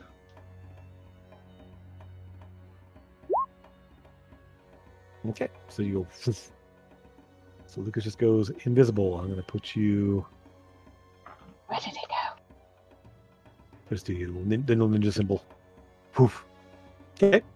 So, whoa, where'd he go? Oh no, what's that? And you are invisible. Anything as a bonus action or? I'm gonna head. Movement? I'm gonna try and head towards the trees. So okay. Almost past them if I can. Just okay. into the trees a little bit so I can see if I can see what okay. the people It's essentially it would take you essentially 30 feet to them, 30 feet to the trees, roughly. We'll just call it that. So it would take you a move and an action, or a move and a dash to get to the trees themselves. You're about 30 feet from them right now. Yeah, so I'll just head in that direction. So it's 30 okay. Right. So sure. Yeah. It's a relative position. Yeah. Right. So, but you are heading that direction there. Give me a stealth check to see if they hear you. You're moving at full speed, but you're also visible. So it'll be a straight roll. Cool. Okay. Yeah, they don't look in your direction or anything else. That you definitely beat their passive, so they just kind of like you just kind of move quietly along them. Don't step in any puddles because this is like hot springs around you and all that, so you manage to avoid stepping in anything bad. Okay. All right. So we're gonna go ahead and make a couple of guys visible here.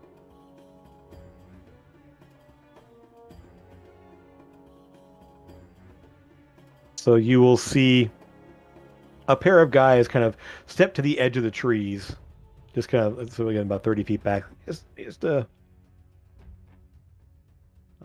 little more space on this battlefield, so we're going to move everybody down a little bit. Don't mind. Come on.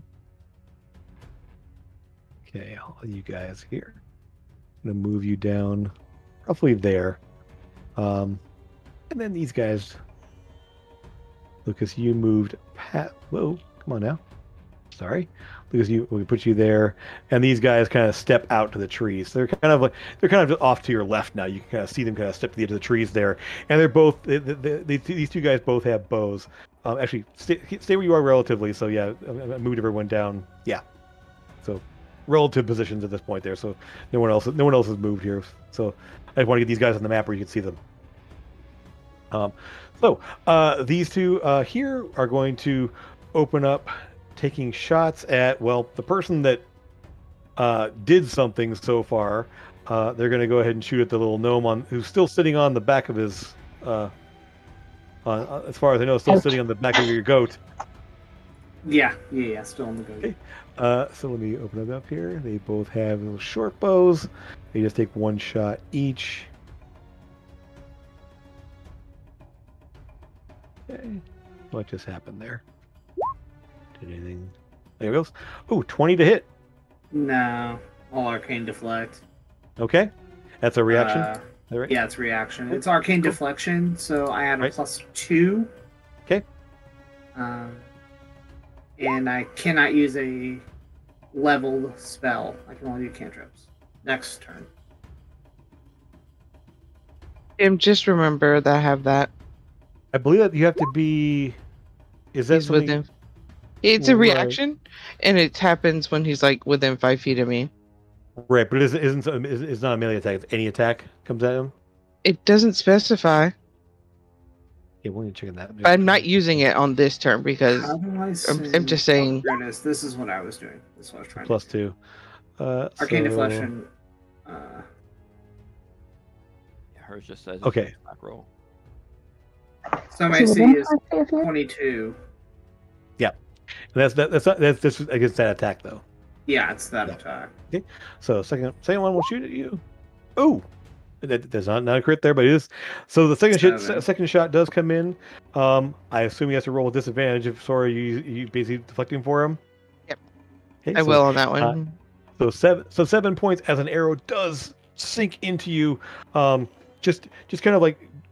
Just barely pierces into the armor up below on the left side of your chest there, just below your ribs there, but just pokes through the armor and just stinks in about maybe an inch or so. It's like, oh.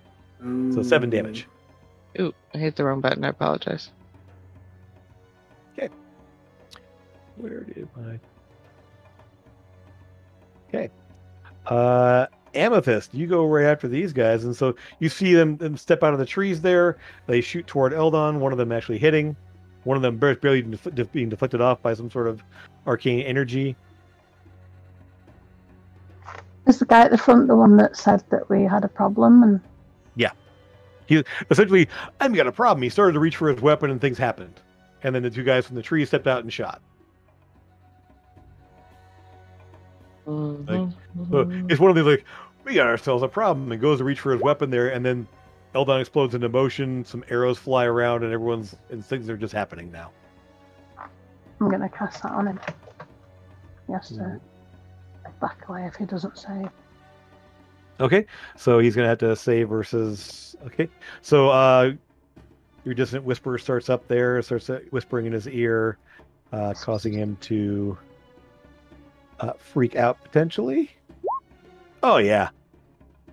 So he takes some of that, and he has to move away so he will just kind of move back toward the trees there, moving back over to here, taking some damage as well. He's grabbing his head and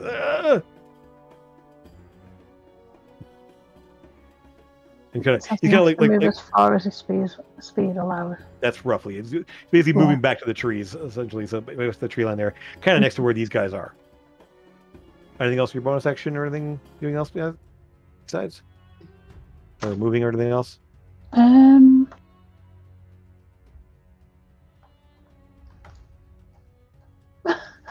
There's nothing to hide behind. No, it's pretty much wide open space. There's nothing. Yeah, this is all literally like there might be a tree over there and some scrubby bushes over here, but that's about it. There's no real like cover of any kind. Yeah. Giant paladin. What, you want me to go and hide behind Sora? Half coverage at least. Okay. Okay. All right, so you step behind Sora. Cool. All right. In that case, let's see. Do these guys have anything? You could have gone anywhere you wanted to. Okay. Let's see. Yeah, we'll just. Let me just try that real fast. Don't mind this. Okay, cool. Don't mind the nat 20 we just rolled for the third time in a row. Yeah. Yeah, we'll just ignore that. Something happens you don't know about. Cool. Okay, so the main guy here, that was only he doesn't have to keep moving away, does he? He just moves away and he's done. So they say, get on them. We can't let them. We're supposed to stop these guys.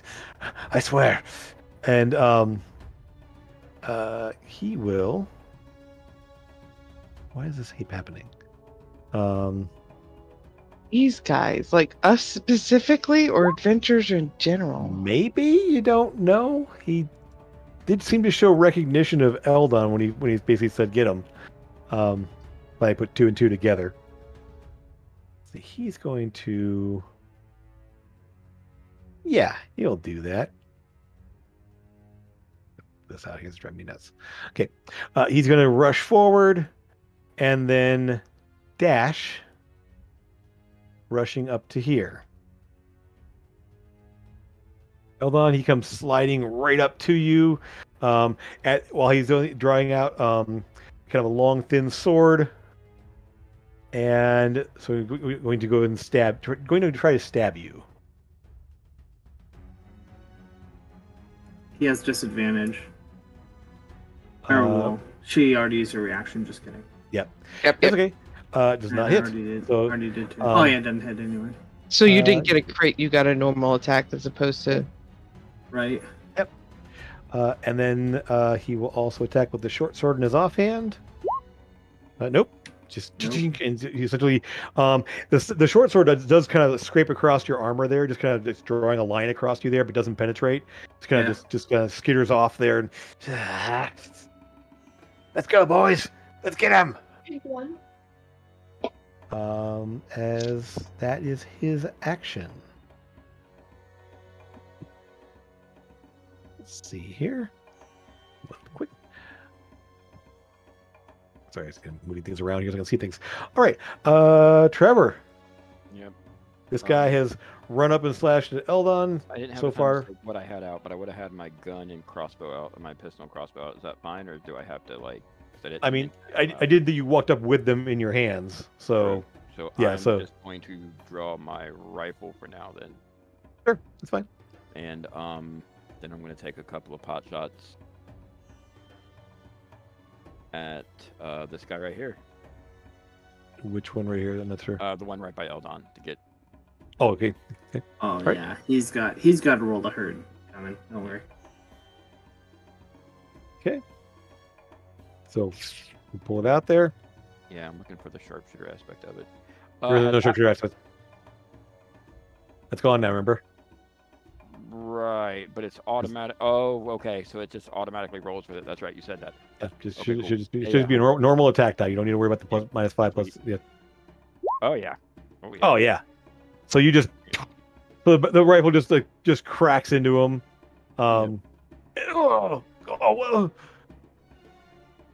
As he takes the Get 2 shots, I believe. I do. Yeah, I'm gonna be hitting a lot more. Yep. Oh, yeah. yeah. All right. So. Oh yeah. And you see him. He just sort of like, as the first shot hits him, he looks over in your direction there. And the second shot, he sort of like almost tries to sort of matrix dodge the thing there and takes a little bit less damage. Right. But it's going to be 18. Oh, jeez. And still rips into him there as he just takes a tremendous amount of damage. Yep. While he's still standing, he is not looking good. Right. As the first shot, Louis just essentially catches him on the right shoulder there, just goes all the way through. And his whole left arm goes limp for a moment there as he's trying to hold it there. And then the second one, he manages to kind of duck out of the way as it just grazes across his temple. And he is staggering around, though, already. And I still have a bonus action. Yes, you do. So my Drake is going to go up there and bite him. Okay, give him a Not chop. very much, but he will do. Okay. Let's go ahead and roll that. I believe the stats should all be there to roll with as well. No, because it's not. Oh, is that going to hit or no? No. No? Yeah, he looks down at this thing and kind of like dances back out of the way as it chomps at his leg. What is this thing? And that's it. So, Sora, you want to stay where you're at? You want to move? It's all relative. I'm gonna move. Yeah, Okay. but I'm gonna go like more here-ish Sure.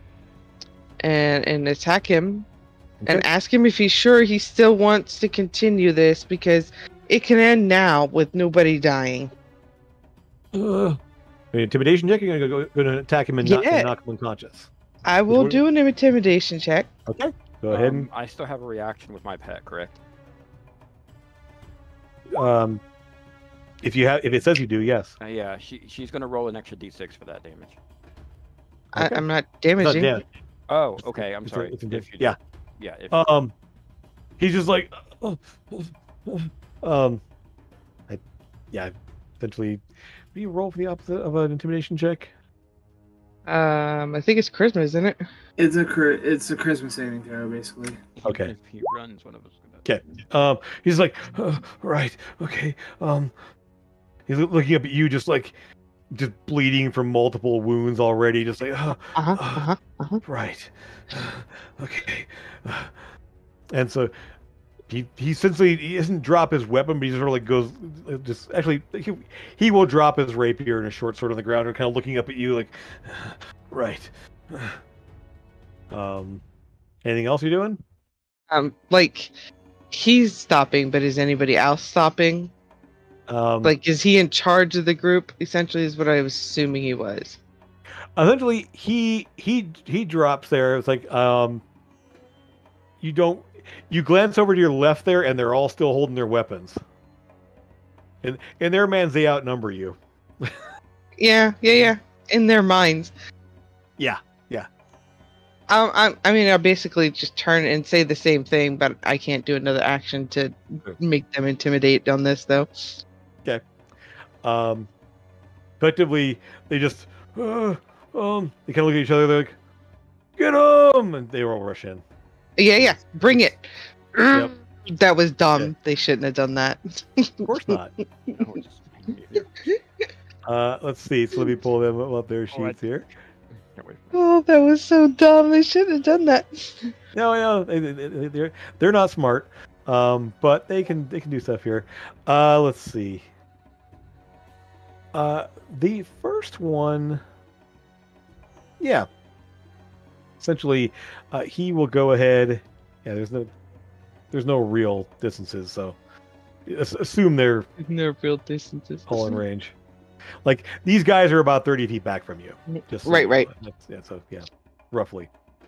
So first one's gonna go ahead and try to. He's got a hand axe out there, and he's just slashing away at you. 17's not gonna hit. Tell you to stop. Technically they are outnumbering you, so it's gonna be a 19 to hit, so not quite. He does swing it twice. Oh, but That wouldn't hit. yes. And And then we're going to go ahead and roll an extra 2d6. Oops. Needed to actually. Okay, for a total of 13 slashing damage, these slashes across you. The second one here is going to do the same thing for the slash. Whoa, 26 total. Also, come on now. So for 12 damage, as he sinks the dagger, kind of sorry, as a hand axe into your side, and the last one's gonna make his attack there. Okay, also 26 to hit, same thing, as they are all essentially first level rogues. So it's another 8 damage slashing as they all slash their way around you, slashing and swinging their little axes into you as they go. That is them. Eldahan, you just see these 3 guys all just like start swinging away hatchets and hand axes, and they're just cutting into Sora. The leaders are looking at them wide-eyed, seeming a little bit more bold now that the like a little bit of hopeful in his eyes as he sees them all like hitting. He does not have any weapons because he dropped his weapon. Yes. So this is a line to this guy, right? Roughly, sure. Yeah. Okay. I need. Let's do you can line it up. Yes. Yes. Okay. That's what we're wanting to do. Which one? What is this? What are you throwing at them this time? Oh boy. Okay. Yeah. Let's do lightning bolt. So that's gonna be 3 of them. Okay. So let's go ahead and do.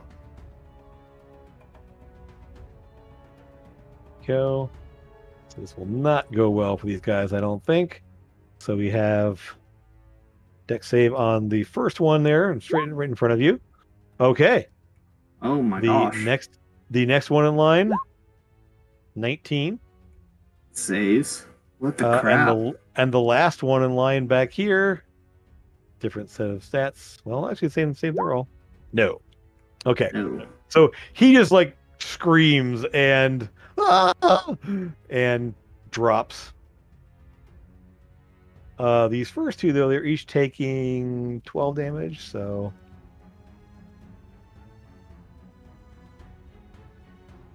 Come on now. Right. I'm going to telepathically say to the others, you can either just stop now or it's going to go the same way for you guys. We'll see what they do on their actions. Yeah, sure. Eldon, anything as a bonus action? Yeah, I'm going to shoot the dude in front of me with my familiar. Okay. No, wait, who's coming up next? Lucas? Oh, I don't know which one you're going for. You know where he is. Yeah. He went invisible. He's invisible, so I can't do that. All right, no, I can't do that. All right, we're just going to homunculus shoot him. Okay. The guy right in front of me. Sure. That'll hit. Oh yeah, that'll hit. He's wearing basic leather armor. What's that damage? 4. Cool. So as he's still kind of like twitching, from the lightning bolt racking his way through him there, the jolt like knocks his head back, and he's like, and kind of stares at you blurry-eyed. Lucas, you are up. I will say, from your vantage point in the trees, you saw some movement, and then lost track of all of them. There were 4 figures back there that just went woof, like disappeared. Like you don't know where they went, what happened to them. They just you looked, you saw some things happen, you looked back, and they were gone. That's the natural 20 on their stealth checks. They all went whoop.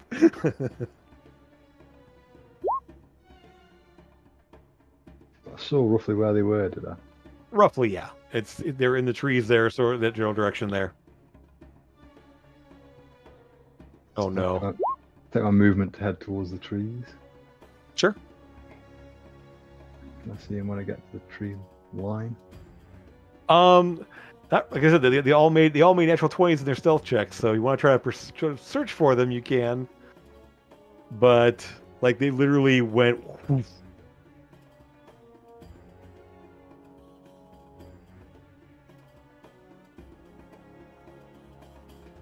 Yeah, probably much if I can't see him. You know approximately where they were. I mean, roughly the area they were in. So, in terms of like the region that they were standing around in, but you don't know exactly where they went to because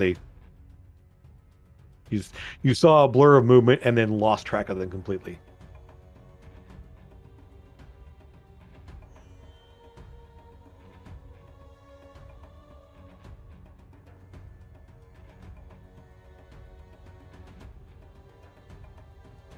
Yeah, I'm going to cast on back towards these on him. Go in there, okay. This one hasn't taken any damage yet over here, so okay. This one here. All right, that's going to be fun. Let's see your intelligence save. No. So he now thinks everyone around him is potentially enemies. Yeah. So as I'm aware, that's each time he was to target somebody, he has to roll randomly, or he targets. Yeah, what is it? Let's see there.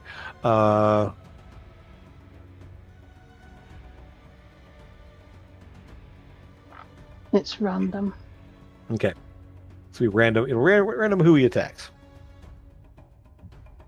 So essentially it's 1 in 3 chance it'll be Sora when he tries to attack. You can also provoke attacks of opportunity from anybody near him as well. Well, I mean, they can provoke from him. If you know what I mean. Yeah. Yeah, exactly. All right. Anything else like this? No, that's fine. You are still invisible. No one is aware that you're over there, so you are just fine. Okay, so this guy back here, seeing his guy that just got lit up by a lightning bolt, kind of takes a couple steps Sorry, Joe, away. I just realized. Oh, yeah. Just realized that's concentration, so I would become visible. visible. Right. Yeah. So you visible now? Yeah. Okay, so you become visible. Okay, well, in that case, he sees you, looks over here and kind of takes a step back away as he's looking down over here and then takes a shot at you. Let's see here. He actually has these guys in the back here do have longbows. So they actually take the shot there. 14 is going to miss you. He only gets one shot, so you just kind of like duck as the arrow goes flying over your head. And this one is gone. Amethyst. Take a picture of me sleeping.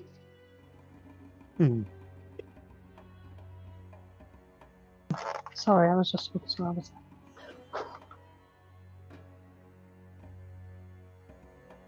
So yeah, the guys, at least the ones around Sora, they seem kind of emboldened by the fact that they all hit and did some pretty decent damage.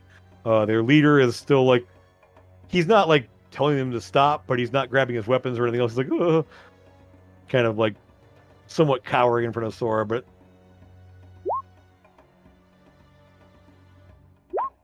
I'm going to do that on this. Hex, okay. So let me hex him real fast here. We'll just put that on him. Yeah, he has to have disadvantage, I think, on ability checks of a certain ability. So yeah, should I go Dex? Sure. It doesn't affect saving throws, but it does affect any ability checks. If he tries to do anything sneaky or acrobatic, it will affect him.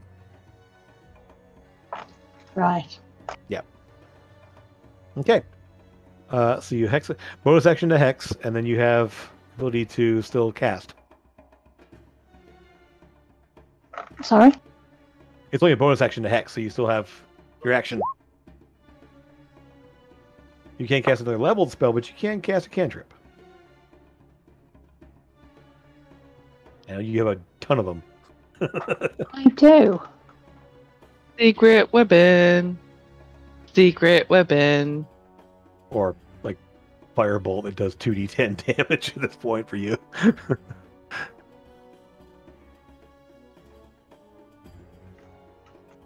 Let's go with the firebolt. Yeah, so little purplish flames link up there, and yeah. Also roll the extra d6 for the hex. Oh, you did. I'll take that 5 that you already had up there. So he will take that 12 damage. So he looks down at the kind of the swirling energy over him, like kind of like, and glances up. Just empty the firebolt, smack him in the chest.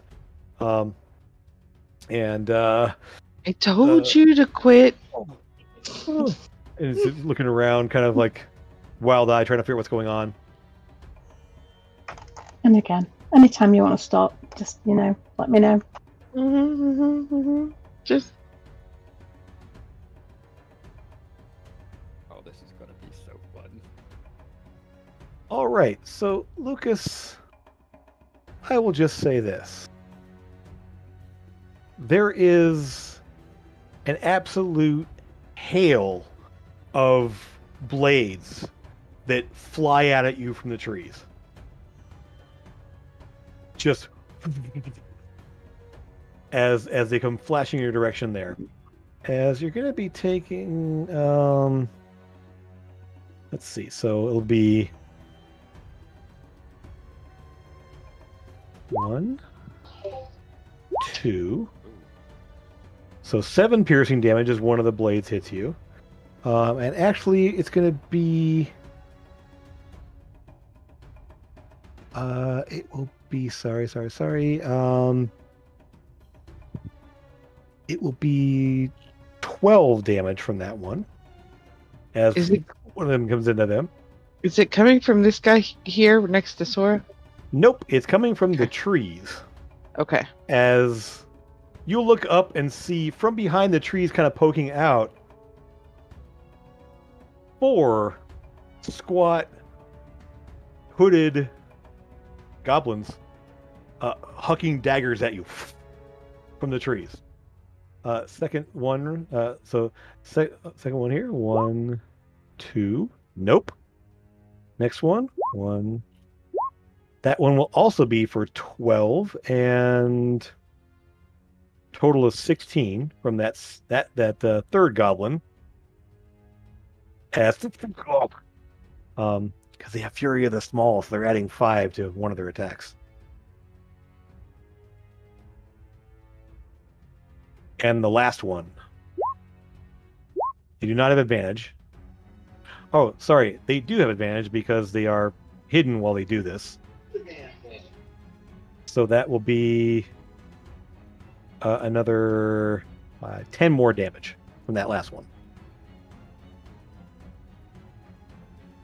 As just this hail of nut throwing knives all just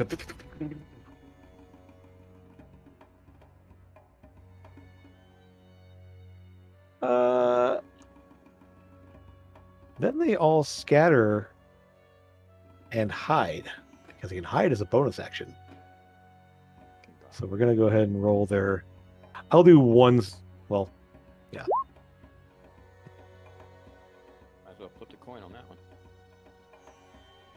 As they roll a natural 20 again for their stealth.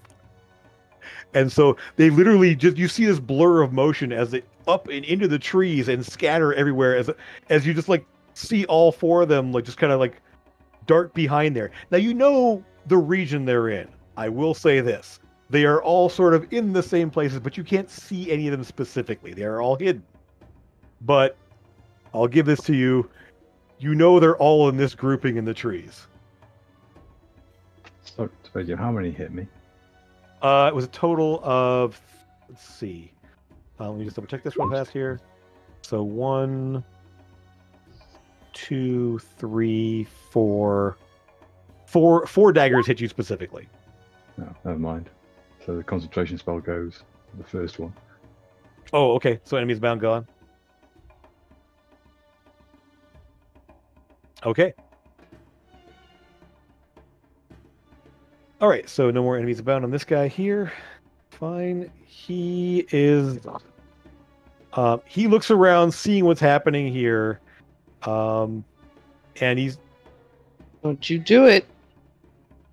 Don't do it. He's just gonna run off. That's a good idea. How about I hit you now? Okay, so he opens himself up as he just like ducks away. Actually, I take that back. You know what? He disengages. Oh, I already rolled. I know he disengages as a bonus action and then runs because he is a rogue, and so he doesn't get and then just kind of crap and then runs off this way. He doesn't run far enough to get away. I'm just saying he does run away, leaving his weapons on the ground. All right, good. He's Trevor. Good. You see this guy just. Oh, technically, your dragon was there too. Wasn't he up? Oh yeah, he was surrounded him. He would have gotten an attack of opportunity for sure. He would have. No, no, he won't. Nope. He doesn't get them. Nope. Gotcha. Yeah. But he's not going to use it. Not for what I'm about to do. No, sir. Okay. All right. So, so it is your turn. The guy runs off. The three are still around Sora. There's something happening in the trees up ahead of you can't quite track, and one archer over here. Okay. Well, here's what's about to happen now. This guy right here is about to take a shot. Sure. Right now with my rifle because that's out. Why not? Okay. Sorry, Sora. I would say it wasn't a nat 20, so it's all good. You do still have your reaction. I will say you do not spend your reaction because you actually couldn't have. So. I need to take bless off too. 18 will hit. So 15. Oh yeah. He's going to take 19 actually because my my companion just used a D6 to add to an attack roll on that, or to add damage. Damage roll. Okay. Oh yeah. So essentially, it's 4 fire damage. I don't mind, dude. He imbues your weapon with fire for the attack. That's not what it says yet, man. Oh, that might be later on. Yeah. Deals fire weapons with its bite and infused strikes. That's if it bites, but that's not what it is. Infused strikes is the reaction ability, so it is fire damage. Okay. Well, either way. Yeah, it just. But anyway, yeah. Okay. Oh, yeah, that's fine. Anyway, I'm gonna take. After that shot, I'm gonna take another one at him. He's already down. You literally just plug him in the head. He drops because he's like awesome. He only had. Even better. That's the one. Yeah. So yeah, he is gone. Other shot. This one here. Okay.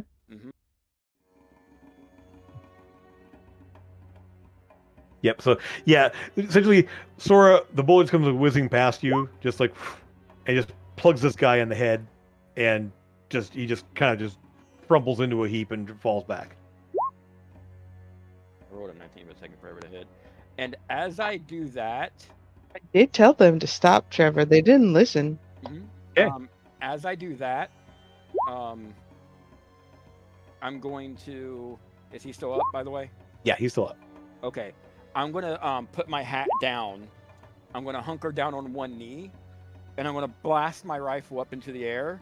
And this almost like a ball that shouldn't be coming out of that barrel, almost like made out of obsidian, is gonna go up into the air and shatter down. And on the other guy, on that damage, sorry, it's going to be. So bonus action. It is the bonus action, yes. Okay. Which I have not done yet, right? No, I haven't. Good. 9. And then the other guy, if he doesn't make the save, 5 feet from him, he's going to. Could you link that one for me? It's the first time I've seen this one. I just want to see what this. Actually, never mind. I see it. I got it. And then, section.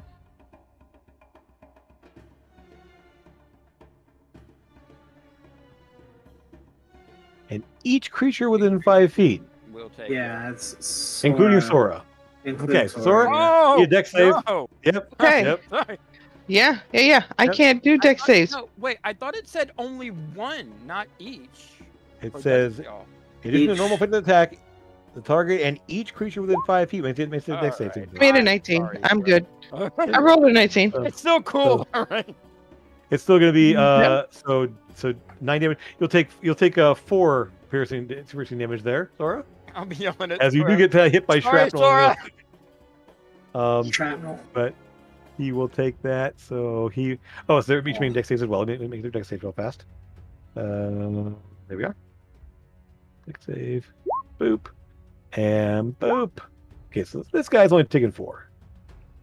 But Yeah, but this one's taking another 9. So he's and he is just looking terrible right now. He's bleeding from multiple places. I was staggering around there trying to make something happen, but yeah, he is not looking good right now. nice. And so that's it for you. Yeah, but it's still 'Kay. It's still my. I know he's not in turn order, but he does go after me, and he's just gonna move. You get to command him. No, he has his own turn, but he can't attack. The only thing he can do on his own turn is make a dodge action. Okay, so I can't move him. I can't command him to move. I just can't command him to attack at all. Right there is where he's going to be roughly. You can move ahead. Okay. I don't know why I just did that though, because that just put him in a lot. I meant to move him out of harm's danger and actually just moved him. Okay, cool. All right, so he moves. He moves a little further away, kind of like he kind of like pencils down, kind of looking around, kind of hisses off in this guy's direction over here. All right, so Sora, you are up, and you just saw, hail of metal comes down around you, like Hail of metal, and I'm gonna do breath weapon on the guy who ran away. Okay. Oh, Yeah, you sorry, don't run away. Yeah, he's right in the middle of He's right there. Okay. So he's gonna get that. I did con save of 14, I believe. Alrighty. Con save. No. Okay. No, How much yay. damage? The damage is 3d6 at 6th level. And that's what I am, so 3d6. What's your character level? So it's still, yeah. Oh, that's so nice! Oh, God. Lovely. So nice, Love it. right? Okay. So you just kind of look over in his direction there. The two guys in front of you are kind of like watching you as you just turn and you just go, and this line of lightning comes out, and the whole body just like jerks and he just drops. I done told y'all to stop. Ain't nobody listening. So he just collapses at the ground there, just like twitching and from the lightning dances over him. So that was your action. Anything else you want to do with these? So these two are just like bonus action. I'm going to apply a smite. Let's just keep going with the not that one, the searing smite there. And then real fast, I want to say these are. Oh, good. Okay. Yeah. I'm going to apply the searing smite. Okay. Okay, and then you guys haven't seen this before because Zora hasn't had to do it.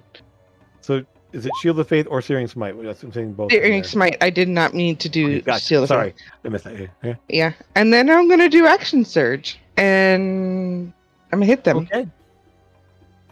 All right. So the one on your left is a little less hurt than the one ahead of you, so you can choose make We're your gonna decisions do accordingly. The one ahead of me, please. Okay, the one that's actually more hurt. Okay. Yep, Right. a normal roll. Oh yeah. I don't know what this- the +2 is from, but because it keeps wanting to put bless on. Yeah, turn bless off. Yeah, I got it off now. So Okay. 25 for. So he lights up Bullet. like the fire. The Searing Smite goes off there. It lights up. He's just like, ah! As you just smash him in the chest there, you hear the cracking of ribs and everything else, and as the flames just shoot up over top of him, and he goes down like screaming. And then the other guy. Yep. Mm-hmm. Bring the hammer back across there. Oh, look, another 25. Yeah. Just straight 10 damage. You just crack him across the face, and like his jaw cracks, and it's like whole like he kind of like looks back at you, kind of blurry. He doesn't drop, but he is obviously very hurt. I said stop. Would you believe me now? Okay. He just sort of looks at you, and then he disengages as a bonus action. He runs 30 and then keeps running, just like as he's now 60 feet away. Just I'm going to hit him as he leaves my range because he was within 5 feet of me. No, he is disengaged. Yeah, he disengaged. Yeah, bonus action. Yeah, they're second level rogues. They have plenty of action. So they can run away. Yeah, so he disengaged the bonus action and then moved and dashed. Like we do not want any of these people escaping. So nope. Is he holding a weapon? Yes, he was in an axe in his hand. Okay, cool. I want to use my actual cool spell now. So... Cool. Okay. And range on that is 60 feet. It's 60 feet, I think. Yeah, no problem. Yeah, 60 feet. You take a step forward as a light, just to make sure he's in range. Yeah. And dex save. He's good at those. Doesn't matter because he wouldn't have been able to. He only had 3 hit points left. And he fails by 5 or more, so he's stunned. Oh, he's dead. he had 3 hit points left. That's why he ran away. Like He is stunned to death. So the lightning shoots out there, and just in almost mirror image fashion to the leader who ran off there, the lightning shoots in this direction, and he drops, twitching and screaming, and goes down. Anything else as a bonus action? Yeah, I'm going to shoot the guy up here. Oh, wait, I don't know if I can. I think he might be out of my range. I mean, he's technically about 30-something feet away. He's 30 feet? Okay, he's in roughly. 30s. Yeah, okay. Yeah, I mean, it's again, you still have movement left. You could, yeah, so essentially, it shoots off that direction. There's like, and he kind of ducks it. Yeah. Seeing all that's happening here, he's just like, but Lucas, it is your turn. The 4 goblins in the trees that launched all their daggers at you,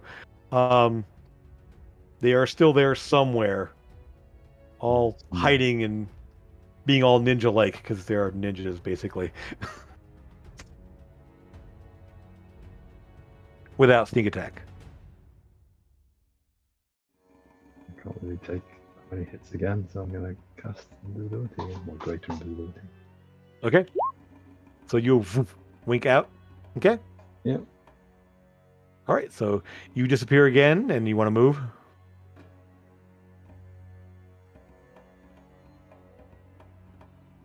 No, I'll stay where I am. I don't want to risk them hearing me move. Okay. All right, so the archer is going to just try to run because he sees the writing on the wall here, and he goes running off this direction. Effectively just move and dash 60 feet this way. Let me see what I can do here. I'm just going to do this. How do I add text? Can I add text? Oh, yeah, what do you do? 1 sec here.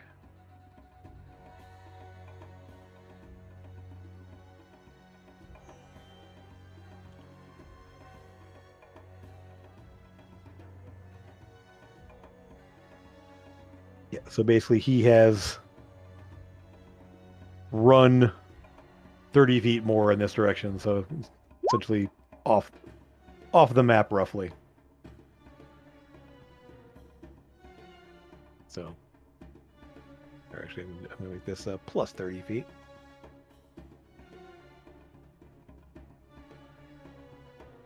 Come on.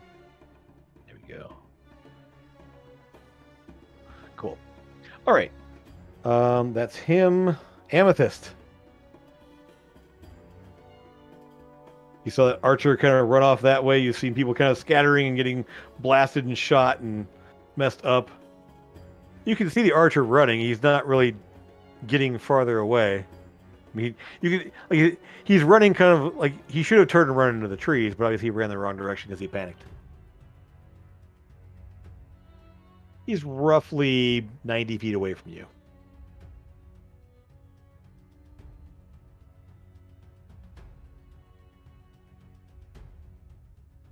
A little less than that, probably, because of the angle he ran. What you doing? I'm gonna cast Mind Spike on him. Oh, okay. And the range is 60 feet. You're gonna move toward him first, because he is kind of. Yeah. Okay, so we'll put you up somewhere around up by Eldon, pretty much. That would close the gap. Yeah. So we'll move you up to right around Eldon there. So you kind of get the position there, launch it on out. Wisdom save. Not exactly wise. None of these guys are really. No, he's actually not bad. Oh, wow.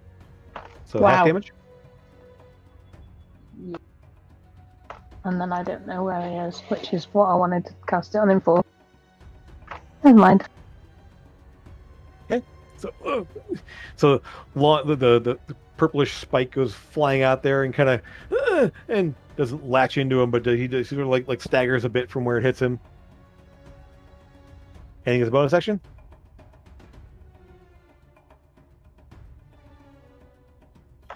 You can always use your quicken spell and launch a cantrip at him too.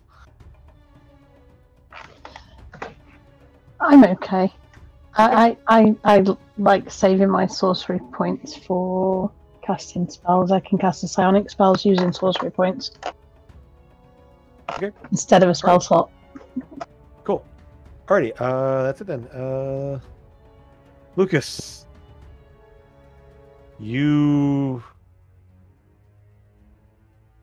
Nothing happens as the goblins all kind of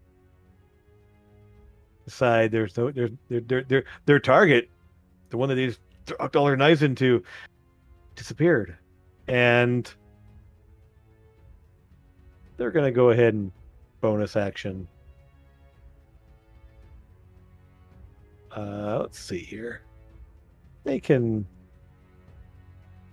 Simply, they all sort of seeing what happened ahead of there. They just scatter through the trees. And we'll go ahead and give them. Yep.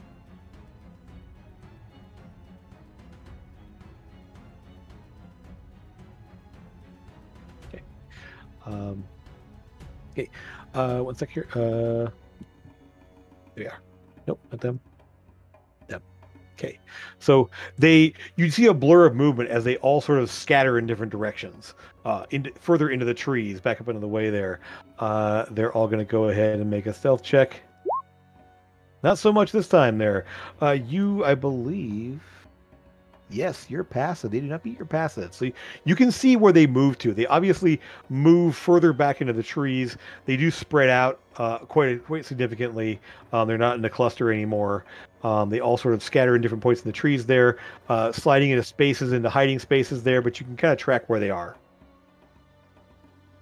However, as I said, they're no longer within 30 feet of each other. They're all kind of spread out, roughly 60, actually, yeah, into the trees, scattered back up into the trees there. That would be them. He is down. We'll take him off the map, off the initiative tracker there. Trevor. Yes. I do have a question for you. Sure. Real quick. Mm-hmm. As far as Hunter Mark goes, is that from D&D 1 now, or is that just still from 5e right now? Currently?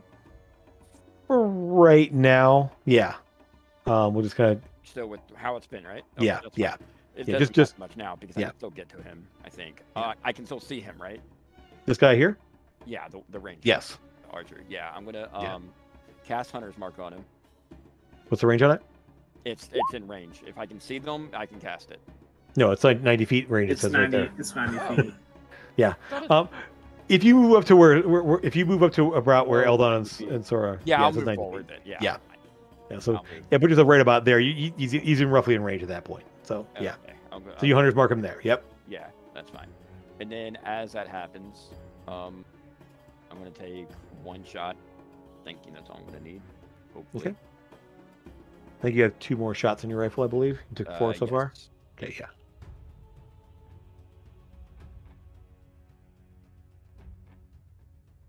You kind of line up the shot there.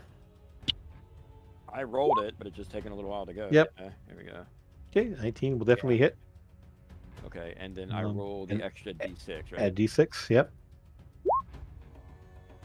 Yeah, okay, not much. Okay. Assuming He staggers and keeps going. Then I am going to aim up a little bit higher and aim right for the back of the skull. Okay, roll that. Second shot.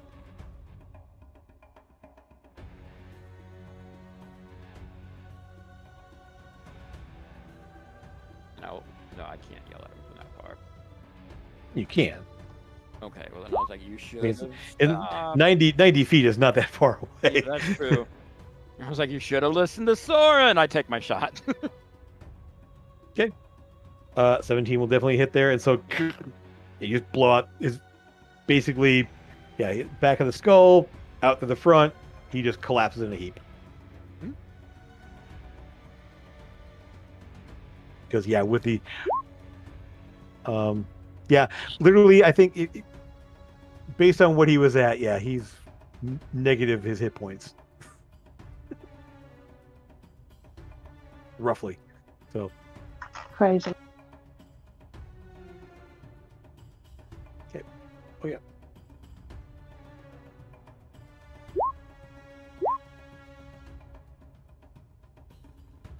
Okay.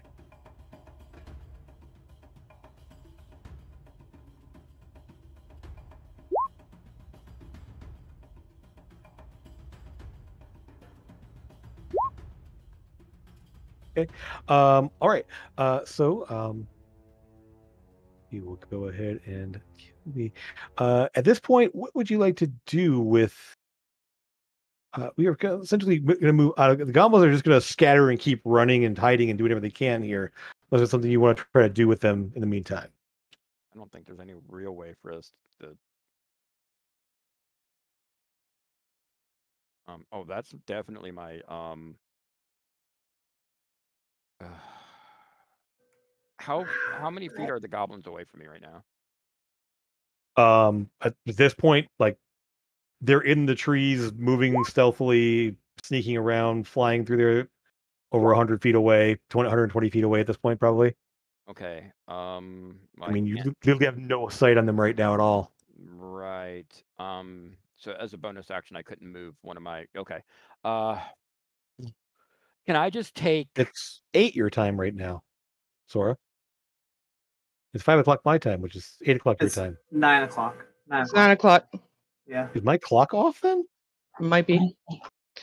Yeah, it Holy is crap! kind of- Did you is. have? It is. Did My you have computer? daily? My computer says. I'm looking at my computer clock. It says, "Okay, I am absolutely sorry." So, Yeah, I was enjoying. I I'm was going to say confused. anything. I'm like, No, I'm literally looking like it says 5 o'clock. What's going on? My computer clock says 5 o'clock. That's why I'm like completely thrown off here. So, yeah. okay. So, with that, I will say this as to wrap things up here. I apologize, folks. Here, this is really goofy. I've been all messed up today then because of that.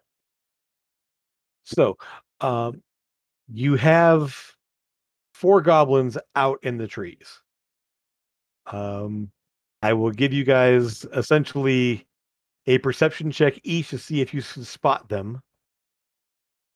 I'll definitely roll a perception check. Because you're kind of scanning for them out there. They are literally in their element. They are literally ninjas. Okay. Let's see if any get away.